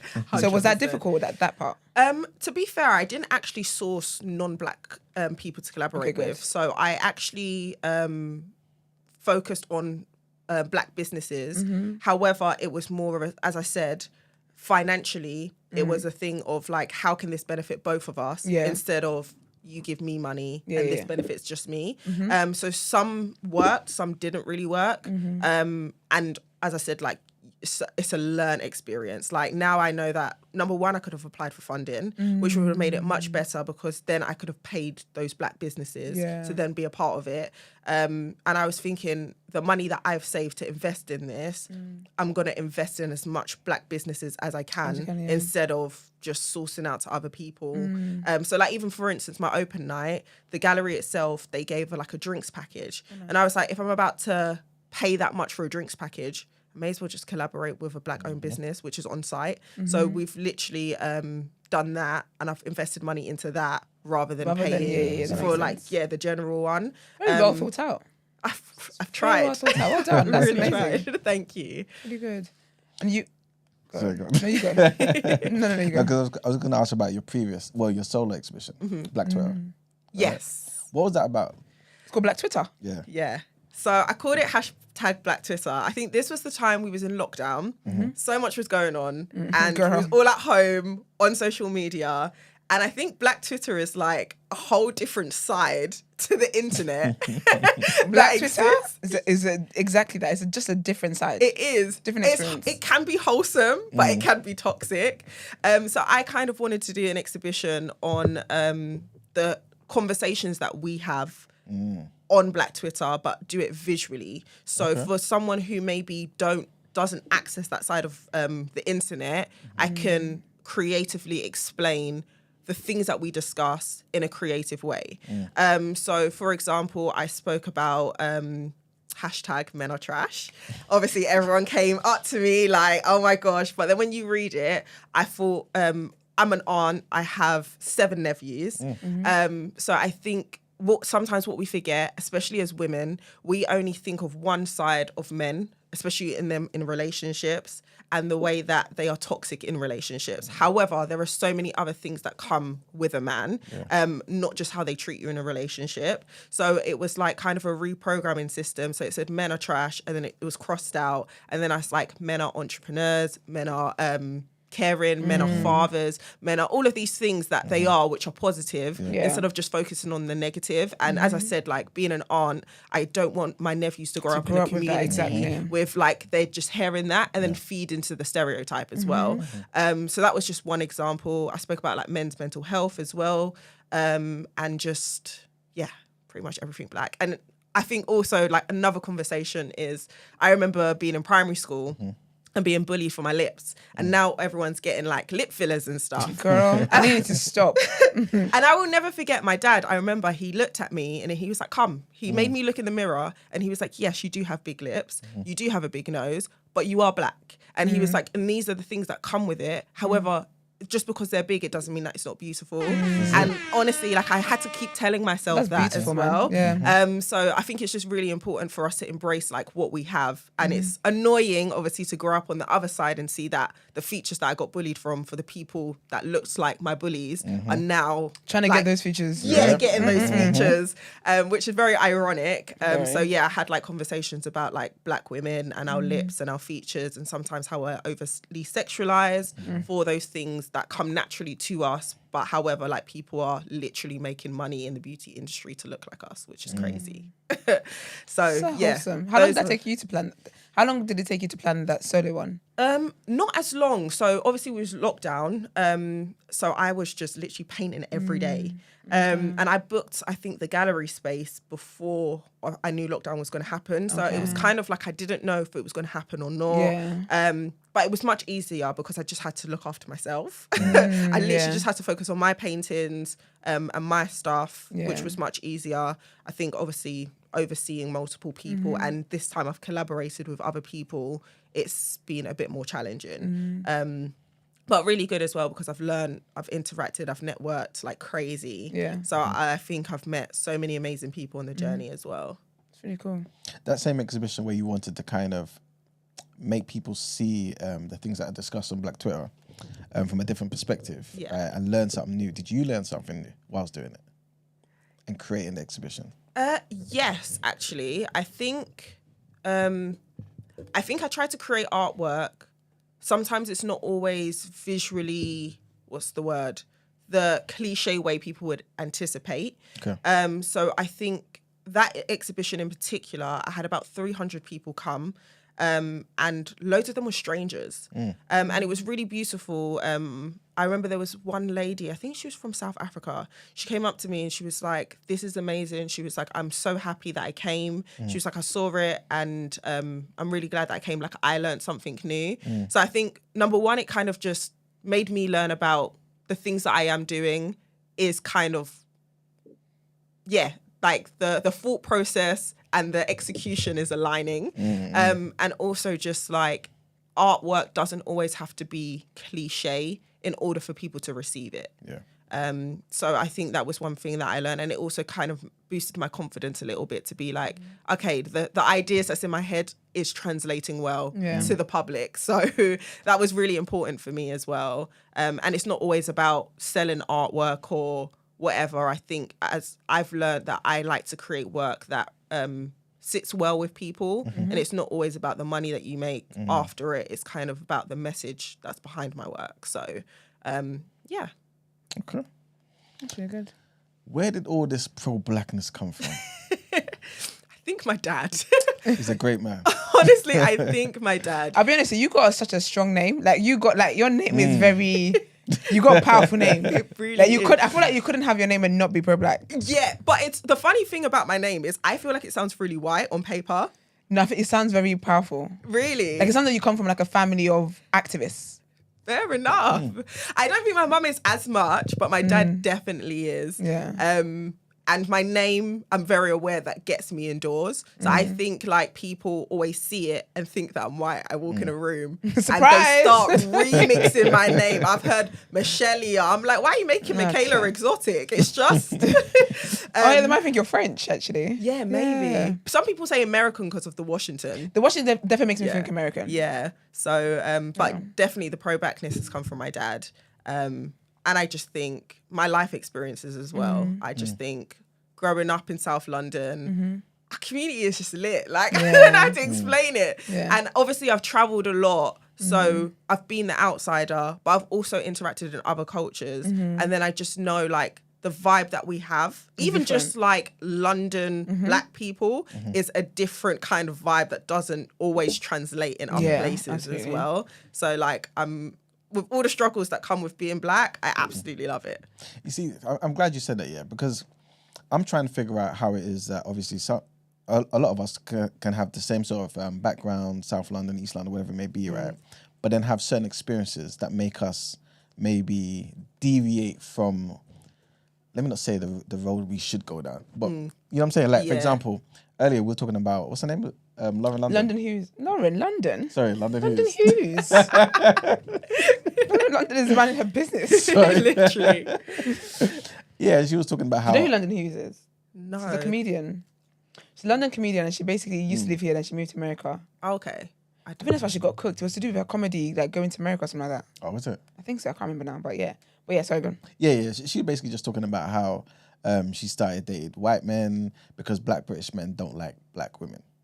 I think I might have seen that video this morning, you know? Yes, Yeah. exactly. Okay. I feel like that's a whole different conversation. But yeah, I think that's a whole different conversation, to be fair.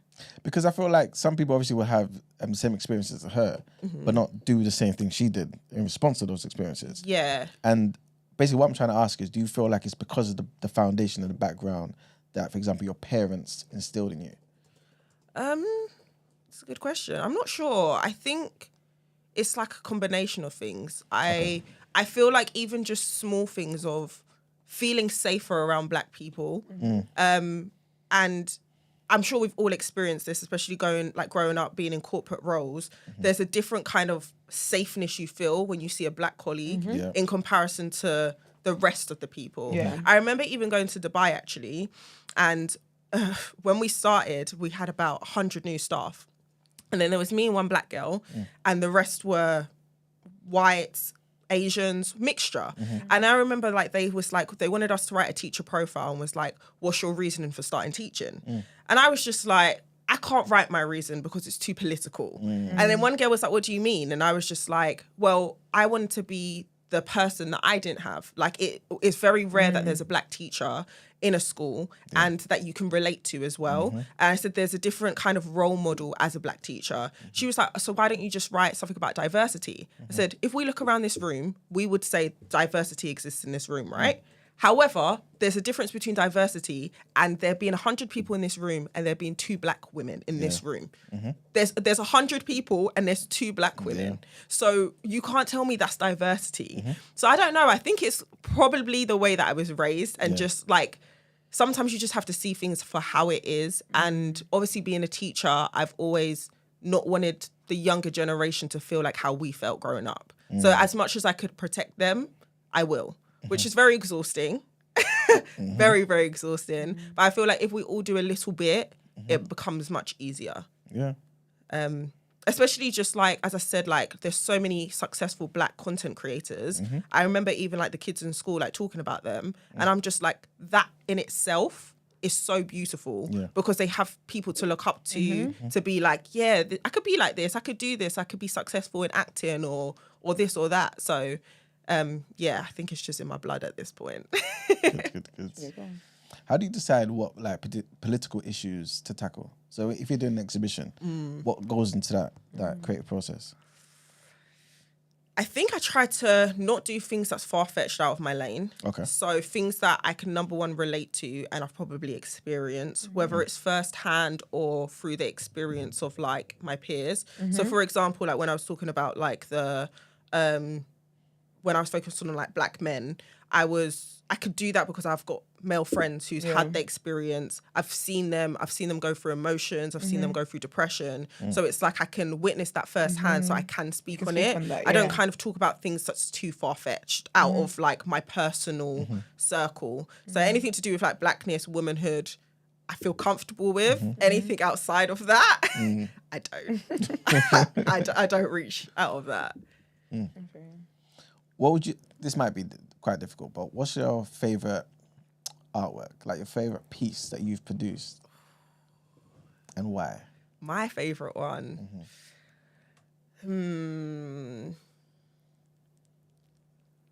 That's actually very hard because I'm actually currently working on one for the exhibition. Skill-wise, I feel like the painting is probably the best. Okay. But I'm gonna say I did a piece that was called Black Excellence. So I did 50 shades of black, and I've actually got a tattoo of it. So I've left it blank because I'm my own shade of Black Excellence. Okay, girl, you're deep. I love that. So the aim was when I created it, I did different colors, and each color I named after like a famous black person. So the aim was for you to go and look at the wall, choose your color, and then find a shade of Black excellence. I think just in the media, different shades of black is not represented. Everyone always thinks I'm mixed race, and I'm like, no, I'm fully black. And just kind of like those educational Mark should have been things. here. Mark should have been here today. Can relate. Just to know that shades of black come in. Yeah. Like I only did 50, but there are so many different shades of- ranges. But also for like the very dark girl or the very light girl who don't feel confident in her body can also look at a successful black person and be like, That oh, shows okay, her, like, yeah. you can have someone to look up to. So I did them like color swatches, like Pantones, but I named them after like different black people. I feel like people received it really well. And I think it was just one of my favorites as well. So That is really cool. What do you enjoy doing more? Like educating or more the artist side? a bit of both. I feel like I enjoyed being an educator. I just don't like the politics of working in a school. I think there's so much things that needs to come with sorting that out. But I love working with young people. It's honestly so inspiring. Weirdly enough, obviously as a teacher, everyone thinks that you teach the kids, but I've learned so much through the kids. But I think ever since I was young, I loved creating. Like, especially we didn't really have TVs in our room when we was like 7, for example. So I used to watch Art Attack, and then I used to just save loads of stuff and just make things out of it. So I think like in my heart, I just love creating. I've been more in like my graphics bag lately. And I think I really, really enjoy graphics a little bit more than traditional painting. Oh, really? Okay. Yeah. So I've really enjoyed graphics, and I've been trying to do a bit of photography as well. So I've been into like film photography. So yeah, I think a bit of both. Being an art teacher was a perfect blend because I got to do both. But as I said, the politics that come with the education system is exhausting. So if I could just like literally have like a little art club, that would be my dream. That's actually so lit. I hear it. Did you make a t-shirt? I did. Of course I did. I love that, you know. I'm rooting for everybody black. It's lit. Shout out to Issa Rae. Big up Issa Rae every time, man. A woman that keeps on giving. No, she keeps on giving, 100%. In what ways, do you want your work, your exhibitions, everything that you put out to kind of redefine and challenge black people? I think the word community comes to me. Okay. I think there are so many things that come with being black that is exhausting. And I remember even seeing something the other day. Someone was saying that we need to stop calling things black businesses and just businesses. And I think sometimes we put a bit more pressure and a high expectation when it's our people. So I think sometimes just turning up and showing up for each other in whichever way, big or small, that you can help out. I don't think anyone's time is free.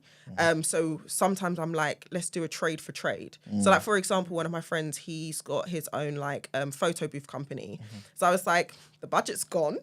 But I was like, let's do trade for trade. I was like, if you come and do it for my event, number one, it will be good promo for you. But I said, number two, the next event that you go and shoot at, if you need a videographer, if you need someone to come and do content, Nice. I'll also help you out. I don't feel like your time is free. Like you've worked hard to be in a position that you're in. So like, let's do something that's beneficial for both of us. Yeah. So I just hope that people come experience it. And number one is inspired. Number two, network with each other. And hopefully like push the artist's confidence to be in more spaces that exhibit their work and hopefully sell their work as well. And yeah, just bring the community together to see what amazing things that we can do when we all do come together. Yeah. Where is the exhibition? It is at Copeland Park Gallery in Peckham. Okay. Very beautiful space. I remember stepping in there and I was like, yeah. I was like, yeah, this is it. This is it. It's got about 5 rooms. Okay. So it's a nice big space and it's kind of like, the area is like industrial. So it's kind of rustic, but also modern. Yeah. So yeah, really excited. So you've like basically got something for every room in there. So like you've planned The whole layout and Wow. everything.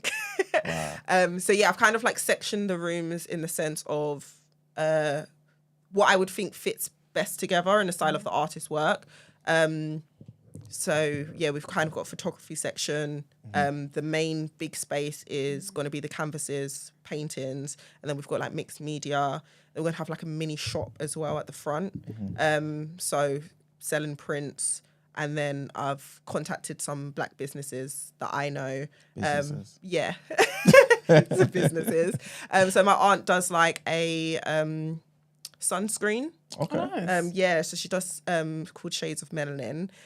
So she's gonna have a store. My barber started his own like hair products. So like just people I know that I interact with every Community, day. yeah. Yeah, Yeah. community. And just giving them a platform that they might not usually have. Like my barber is so busy. So I was just like, if your wife can come or your kids can come and sell the just do a products, yeah. stall, I feel like it would get you a different clientele that you probably might not see on a regular day. Because obviously I'm a woman, but I have short hair, so I go to the barbers. An average woman is probably not going to go. Do you get what I mean? Unless like they're a mother or a sister that's going to drop their son off to the barber shop. So yeah, I think word of mouth is always good. Okay, cool. Good. Have you been able to enjoy the process of planning? I feel like you're so positive and so bubbly. I'm hoping you have, because it's a lot of work you've done. It is. I've had moments, don't get me wrong. There's been loads of last minute cancellations. There's been yeses at first, no responses. There's been budgets here, budgets gone. So it's gone in waves. I'm at a point now that I'm like, I can't wait for it to kind of be over and done with. Not over and done with, but I'm excited Just to let the see day come, it, yeah. in all put together. But yeah, I'm not gonna lie. There's been moments that I'm just like, when people say that they want to be business owners. Boy, people don't talk about the other side of it. Wow, this is scary. Yeah. Also just like registering myself as a business and seeing so much money leave my account. That will do it. That will do it. That will do because it. people don't talk about the risk of, obviously you're letting this money go. You're investing, and yeah. you don't know if it's coming back. You don't have a clue. Double or... You hope so. We hope so. So yeah, no, I've really enjoyed it. It's been fun, and as I said, like Okay, is everything all right? some of the people I've Mr. met on the TMB, is everything all right? web- So you want to tell us? Yeah, so it's been a fun process. Next That's time I good. would not do it alone though. Okay. I wouldn't do it alone. Would you, sorry, no, what dates is it? You just said where it was. So it starts on the 1st. The 1st is the open evening. 1st of October. 1st of October, so next Tuesday, Tuesday. in a week's Nice. time. Crazy, time flies. And it ends on the 6th. Oh, nice. So regular timings throughout the week is about 10 till 6. And is it going to be the same art throughout all the days? Yes. Okay. Yeah, it'll be the same artwork throughout. But there might be different things going on On different days and on stuff. different days. I've put that all on the website. And then you said the family day is the weekend. Yeah, so Saturday and Sunday. Nice. So like there'll be like more things going on then. Yeah. So I just thought obviously most people will be available during the weekends, especially families. Yeah. But I do have some school trips happening in the week as well. Lovely. I thought I don't want to be bored in the day, so called up my teacher friends. I was like, bring the kids down. That's really cool, actually. That's Yeah. so good. I thought it would just be a nice experience. I think, as I said, Black History Month is always the last resort, especially Yeah. as I said, working in schools. So it's like it'll be nice for them to start off their, especially art students who are doing like GCSEs. Yeah. They can do responses to artists as well. So Izzy says, can we ask the guest if she has an opinion on Sloane's artwork? Do you know Sloane? The guy that does the black faces artwork. no, Crazy guy. can I Google it? No, wait, sorry, Brent, bring that back. Also, more generally, what gives art its monetary cultural value? Brent, do you mind bringing up Sloane's work for her, please? Please. And then you can, so, yeah, that's his work. Oh, okay. Yeah. Where is he We from? all say the same thing. He's British, you know, Like black? British, he's Nigerian, isn't it? unfortunately. Yeah. What's his? No, girl, what you see is it. Like, that's the inspiration. I want to know like that's his the thought process. process. No, girl, that's all it. That's it. He just, what was it he said that time? He said some things, yeah. He said something about his kids as well, right? Yeah, something about that. I think, because he's not like trying to redefine it, is he? He just said that, you know, It is what it is. I feel like he just wants to make money. Like, it's a I feel thing that like people like, so he's making money from it. you know, like what's the word? Black people on Yeah. You know? Like what's the word? Some people know that they're gonna make money from certain things because the white man would love that. Of course, Yeah. and they do. He sells for thousands. He's rich And now. it's like sometimes I feel like people feed into what's gonna sell. You Yeah. know, like how, kind of like how people talk about women and like when they sell themselves.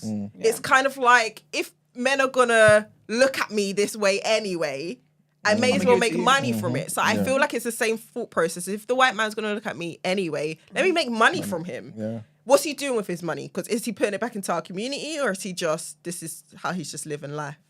I wouldn't even respect that, you know. I don't respect the That's I, dirty money. I don't respect it at all. But That's I'm dirty just money. like, You keep your money to yourself. yeah, I feel like we need to do better with changing the narrative, not feeding into it. Yeah. Do you think that there's a line though with art? Because you know how people say like with comedy, like, oh, people are so sensitive these days, and there's no line. It's comedy, it should be allowed. So do you feel like there's a line with art? I think some places restrict it. And I do feel like it should be free. I think creativity in general, you should be able to express yourself freely.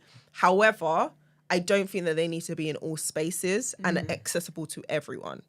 So, for example, like if a woman was to do something on her experience of womanhood and it was a little bit more dark, I don't think that should be accessible to a 5-year-old. Okay. She's in her right to express that and showcase it, but I think the people that experience it, I think that it shouldn't be available to every crowd. So like even for instance, those pictures that could be very triggering to our parents' generation or our grandparents' generation. So it shouldn't always be accessible to everyone. For us, we can look at it in a different lens and it would be less triggering for us. It may make us feel uncomfortable, but I think for them, I think it doesn't need to be in every space and accessible to everyone. But with that being said, though, like who in that sort of situation, who would police that? No one. Maybe people have sense enough to police Yeah, themselves. I think it's like with creativity, it's kind of like Your responsibility. yeah, but I don't think people really care anymore. Like if you think about it in a sense of music, like the things that come out and the music that's played explicitly, they don't care about who hears that and who doesn't. Like I remember when WAP came out, like year 7 students were coming into class singing that. Crazy. And I had to explain to them how inappropriate that was. But if it's so accessible, they're just wouldn't singing know. a song that's popular and is trending on TikTok. Do you get what I mean? What's that song? Oh, you know that Nasty Girl song? Yeah. There was a video, yeah. And someone was like, oh, my daughter thinks it's basically the kid, it's like a 3-year-old, like a toddler, but has a newborn sibling, but was singing it in such a cute way, and like my kid thinks it's a lullaby. Oh no.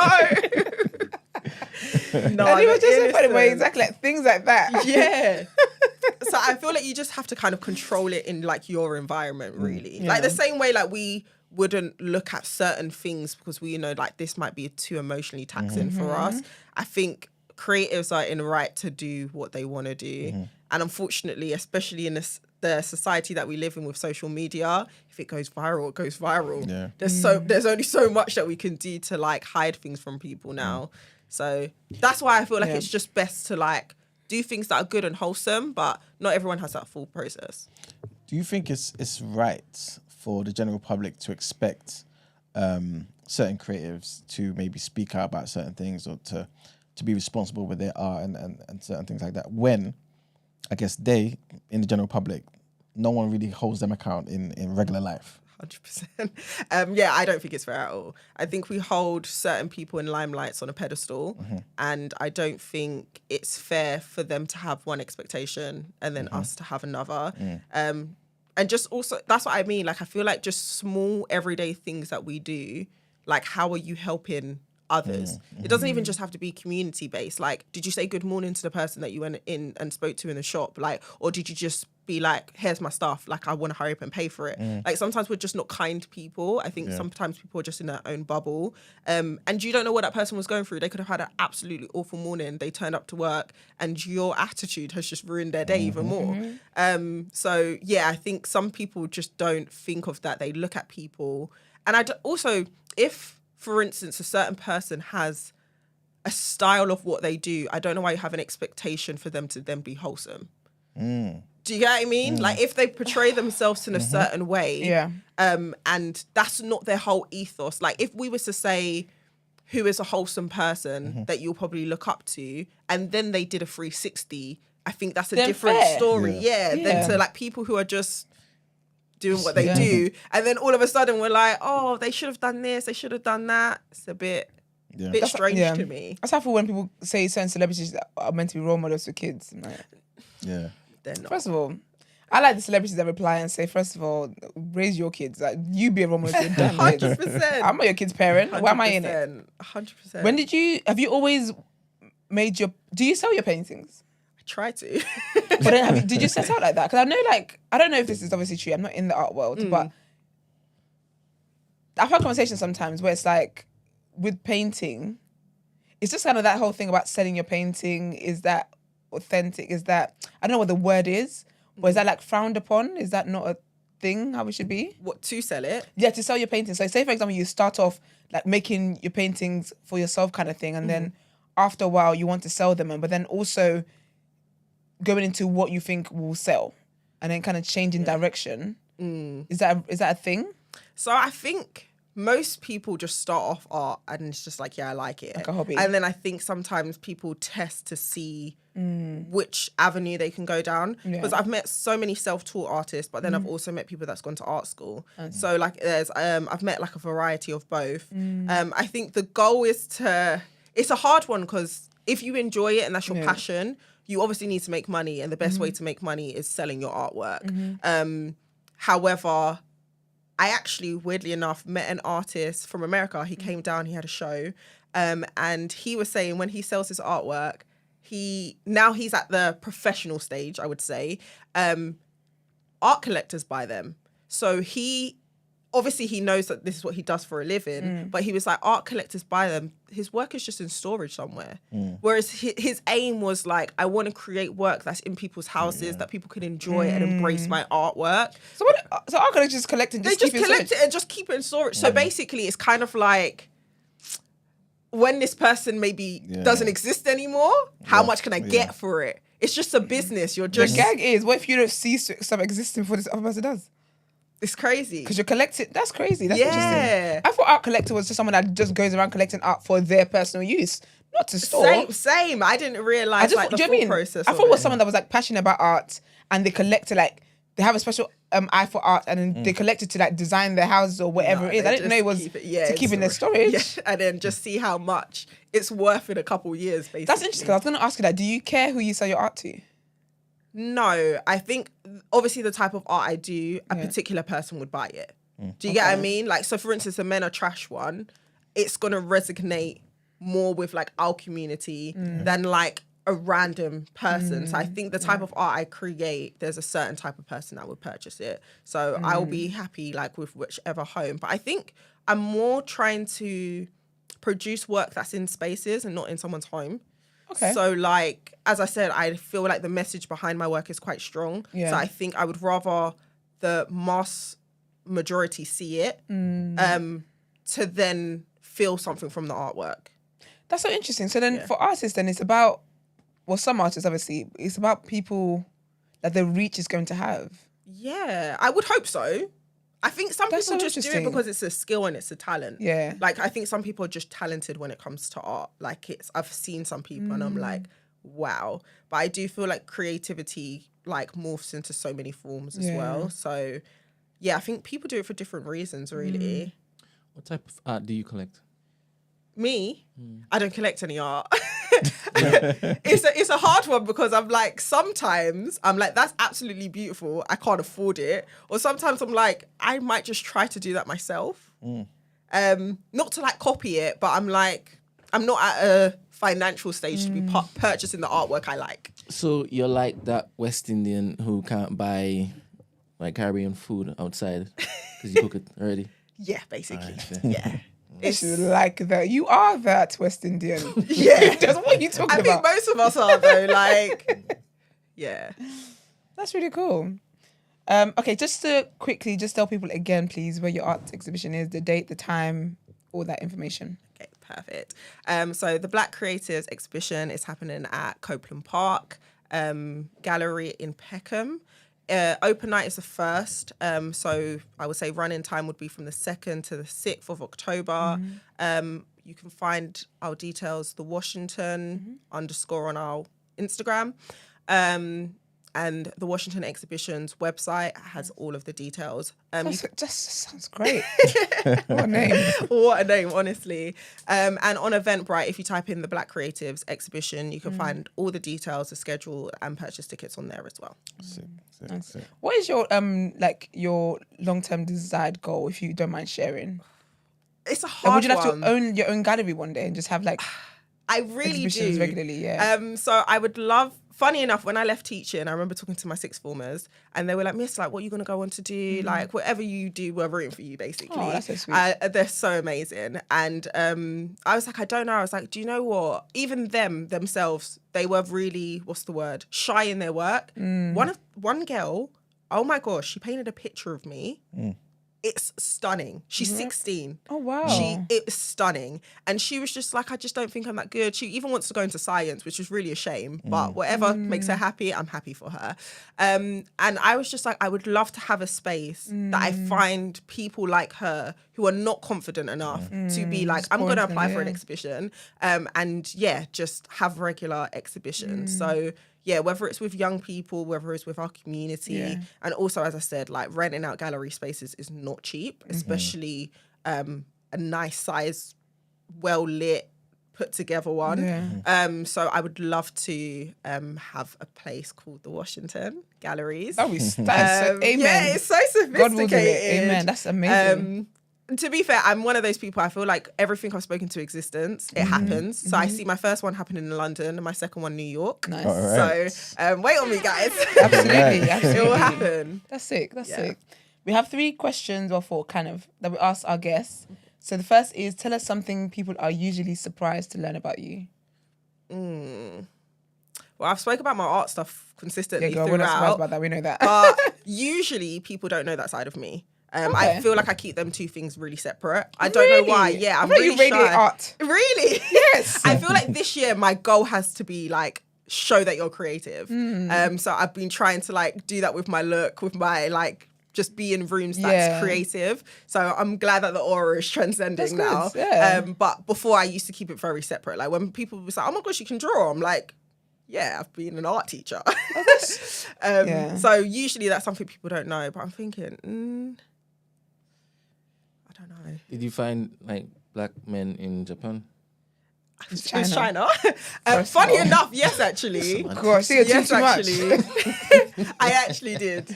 We're everywhere. No, black, were they Nigerian by any chance? Yeah, of 100%. course. 100%. Nigerians are everywhere. Do you know It's crazy. the 2 people that is everywhere in the world? You're not going to go to a country and not see Nigerians and not see Chinese people. Yeah, They word. are every corner of the world, I swear. There's another people. They love to travel. What do you say? What do you say? There's another demographic. There's another one. What? Okay. Yeah, no, Okay, let's get past that. they are everywhere, and they will take. To be fair. It's true. All right. What's your biggest life lesson? Biggest biggest life lesson? I think it's kind of a quote plus lesson. Love a quote. I feel like in a judgmental world, always be unapologetically yourself. Word. I think the more authentic you are, the more people would do things for you and the more things naturally would happen for you. I feel like I've been in a space in the last few years, I haven't had to ever beg for anything. And I'm also at peace that when something doesn't go my way, it wasn't for me. Word. So I think the more you turn up as yourself, you wouldn't question if something is for you or wasn't. I think when you're putting on a mask and you're trying to fit into something, then you're obviously going to question, was that for me, was that not? And just be kind to people. Kindness, honestly, is the like cheapest currency, and it probably gets you so many things. I think I've got so many free things and so many like nice favors just for turning up and being kind to people. So That's I think, beautiful. yeah. Okay, so we get our guests to leave a question for the next guest. Okay. So I'm going to ask you what the last person said, and then you would leave yours for the next person. Okay. Nice. So the last person said, how do you tie together the different fabrics of your existence to give you a strong sense of identity? Ooh, that's a question. It is a question. Wow, could you repeat that? So how do you tie together the different fabrics of your existence to give you a strong sense of identity?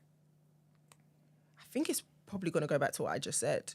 I think if there's any journey that you ever want to go on, I think finding yourself is probably the most important one. And I know that everyone always says, oh, I'm going to find myself, like, but I think sometimes the moments you find yourself the most is when you're the most uncomfortable. Word. So you have to get out of your comfort zone. You have to go into places that you don't feel comfortable to also really realize who you are and also how you react to things. I think the way you react to things also shows you definitely Absolutely who you are. And I think once you do that, you can be yourself in all of those spaces at once.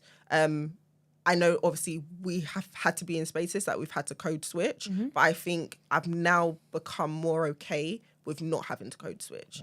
I think the way that I am and the way that I'm raised, I should be professional to be in any environment. Absolutely. And if this environment is for me, I should be able to turn up as exactly who I am. Obviously, we adapt, like the way that we are with our friends and the way that we are with our work colleagues is going to be different. But I think like just truly like those roots of who you are is never going to change no matter which space you're in. Word. So, yeah. I agree. And then now you leave a question for the next guest. That one was so good. Do you know who your next guest is, or I'm just going based on No, just vibes? any, yeah. Okay.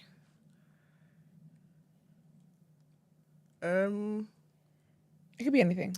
If there is one thing you want to leave on this earth, what would it be? That's a good question. That is a good question. I don't know what I believe in on the earth. What would it be for you, Manuel? Sorry, that's What would it be for me? It's too late. If I was to leave one thing on this earth, I don't think item-wise. I think more the things that people would say about me. Yeah. And not to say that I care really what people say about me, but I think Right. An impact kind of thing. Yeah, I think the more people that I've interacted, I would like to think that they would walk away with saying like, she's kind, she's bubbly, she's happy. So I think just kind of that legacy of my aura is just kind of like left behind. And just like when I'm not in the room, people still like when my name comes up, it's like, yeah, she's got like a nice good aura. So that's what I would hope to leave behind. There's so many things that we can leave, but I think just like a positive kind of trail behind you. And also for someone to probably like be like, oh, I love what she did. I would like to also kind of like do Like something you feel inspired similar. by that. Yeah. That'd be cool. Oh, thank you, girl. Thank you. Thank you for coming on. We really appreciate you. And as you said, so where is it? Just your website again, where they can find all the details of the exhibition. The Washington exhibition. Nice. Thank you. All spelled. Lovely. Same. Yeah. All right. Should we get into our last headlines? Let's do it. Good.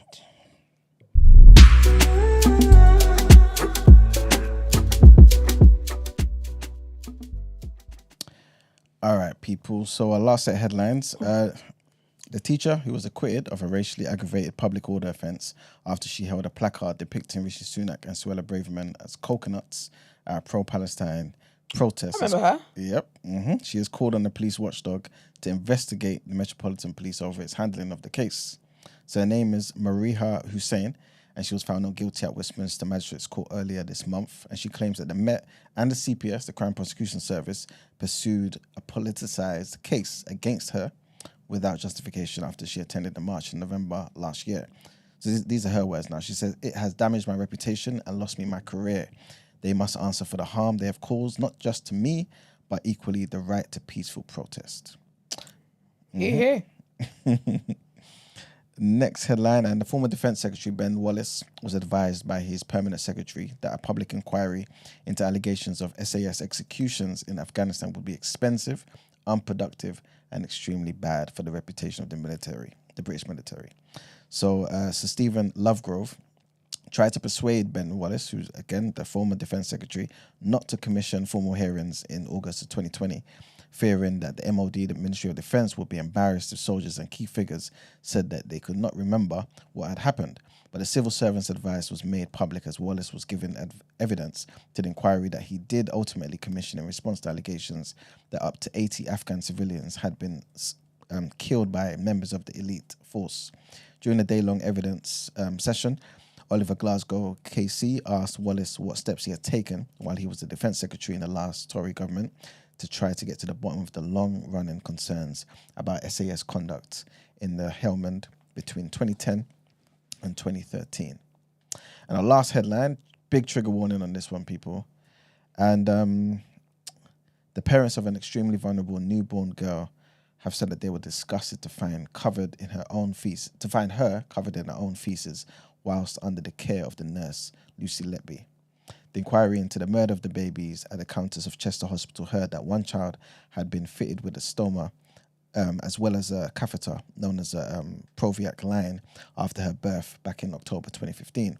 The girl, known as Child J, was considered to have a high risk of catching an infection after bowel surgery and had a series of unexplained and unexpected collapses at the hospital's neonatal unit.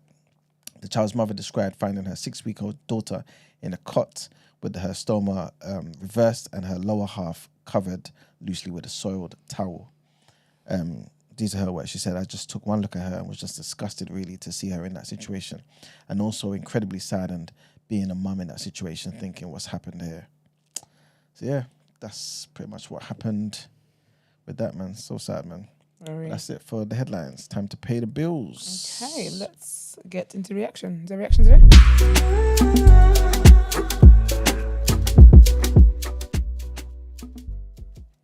All right, people. We're gonna react to something. Yeah, man. There's not much to talk about in the reaction. Yesterday, obviously, we spoke about everything. Do you see AJ come out with a statement? I did. Did I watch it? No. Okay. Well, pretty much, he came out to say, Yeah. we're gonna try again. He said, So do people think he was gonna quit? yes, Why because would the he? beating was that bad. When you still don't get the promotion that you want at work, do you quit? The audacity. And you know what's so funny? Because I find the commentary and stuff so funny. Because it's the people that he would just flick Easy. and they'd be done. And then was like, "Oh, he's not a great fighter. He's so shit." I'm like, some of you can't even raise your voice in public. Facts. And here you go talking about he's so shit. He's so this. I was thinking, wow. Michaela, have you seen this video? I haven't. All right, let me see if you endorse this, right? Did you know that he lost the other day? Yeah. It's the memes. I innit? just It's really didn't want to that. see him fall like that. All right. He we didn't never, deserve But I don't Yeah. think he wanted to see himself. Yeah. We never want to see black men fall. All right. Bless him. I've seen that. Yesterday night we came up short, but look, we've got to look at all the positives. That's the mindset and that's the perspective that we have to have, a positive one, always. Look at what we've achieved in the space of 11 years. It's phenomenal. And I want to thank every single one of you that's been riding with me. What a roller coaster journey. But you know what the problem is that it's far from over yet. You know, we've done it once, we've done it twice. Doing it a third time hasn't been easy, but I believe it's something I can achieve. It's about making the right steps forward, working hard, improving, and it's got to come from here. more than anything. It can't come from any external voices or influences. It's got to come from here. And it's only been a day, but when I sit back and I'm thinking, I know I got a lot of this, man. I know I got a lot of this. So yeah, just a video to say thanks for your support. Thanks for being on this roller coaster journey with me. Keep your seatbelts tight because deep, deep, deep down in here, I know we've got a lot more to bring. A lot more to bring to the game. And long may it continue. British boxing, I appreciate you. We rise up together. Let's go. All right, give us yesterday night we came up short. Teacher feedback. Teacher feedback. I mean, I'm here for trying again. We don't always win. Do you know what it is? I feel like it's an unfortunate situation, and I think people really forget this. There's some careers you fail publicly. Yeah. Do you get what I mean? Like, if we made a mistake in our job, no one will know. Right. Like, but because it's happened publicly, like everyone, He must quit. It's ridiculous. I hear it. If he wants to go again, let him go again in it. But that fall was really embarrassing. I know I can't do things like that publicly. I think it's because he's so tall as well. I just didn't expect him to drop like that. I don't know how I expected him to drop. That's so funny. I didn't expect you to finish the way you... Based on what you started. Started strong. I didn't expect him to fall like that. I didn't expect you to finish going the way you... Like, the He verse should you go again. were No, in. he should. He should. As I said, like, obviously there's some things that are a bit more public than others. So it's unfortunate the career he chose. This is con socks, man. It's just a public one. If you were by his side, would you recommend him to go again? If I was this girl. You know, that's one thing. Like, that's one line I've got to draw. I just don't think I'd be with a boxer in general. Thank you My very heart much. can't take it. I couldn't.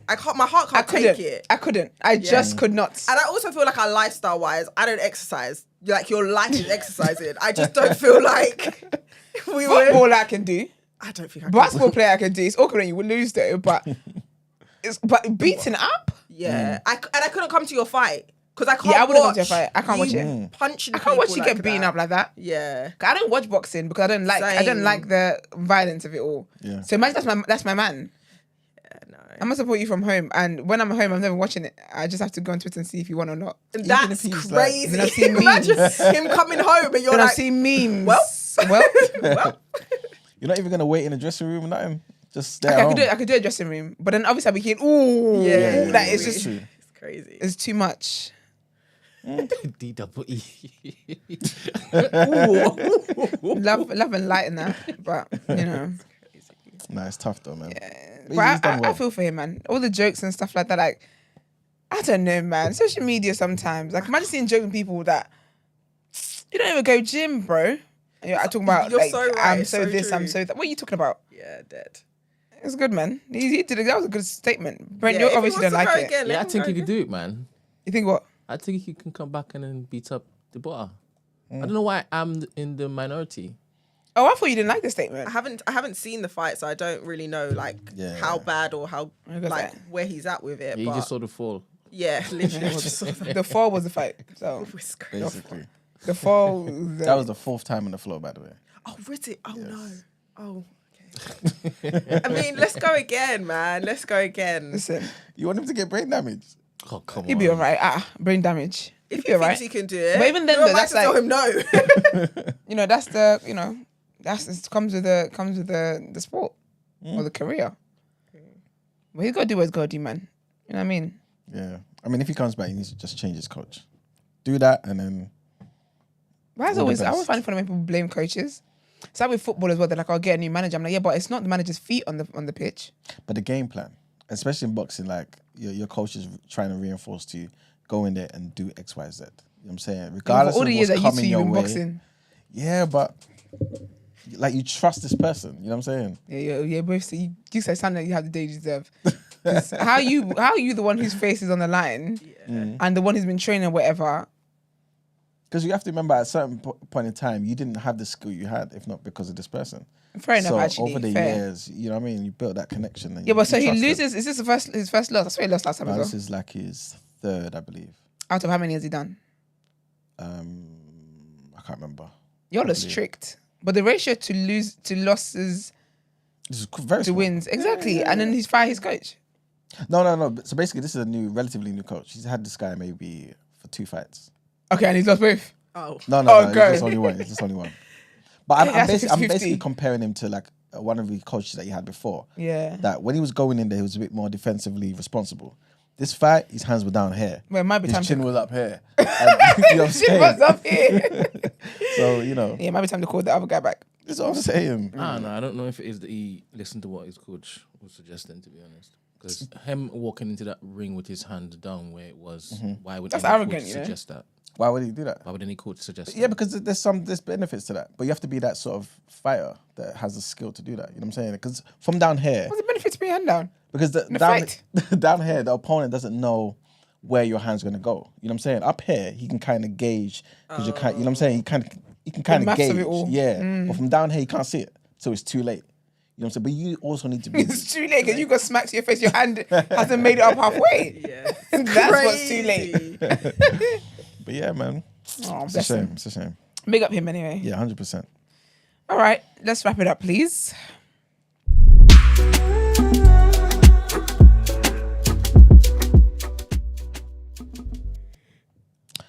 All right, people. So thank you, of course, for tuning in, listening to the show. Today we spoke about the Chancellor Rachel Reeves at the Labour conference and being heckled by pro-Palestine supporters. We spoke about the nurses in England saying that the 5.5% pay rise is not enough. They've turned it down. We also spoke about Harrods now investigating and asking current staff if they've ever had, some unfortunate situations with Mohammed Al-Fayed, whilst he was here. Also, topic of the day, we spoke about, what's her name? Lauren... London Hughes. Sorry, where's the Lauren coming from? Lauren London, because that's in London, you know. Sorry. Yeah, that woman basically saying that black British men don't date black women. I don't know what's going on. But yeah. Anyway, we also spoke about the ongoing conflict between Israel and Hezbollah. And we spoke about Zelensky, now back in the US, asking for more ammunition, as he does every 3 to 6 months. Of course, we spoke about, pardon me, guys, we spoke about the lady who was acquitted of any racist, I guess, racially aggravated public order offences when she had the placard depicting Suella Braverman and Rishi Sunak as coconuts. Where's she from? I think she's Asian. As in South Asian. Yeah, I believe so. I think so. Yeah. And yeah, she's flipped it back on them, man. She's saying, look, I've lost my career because of you guys. I need some compensation. You know what I'm saying? Yeah, I can't believe she got arrested for that. Yeah.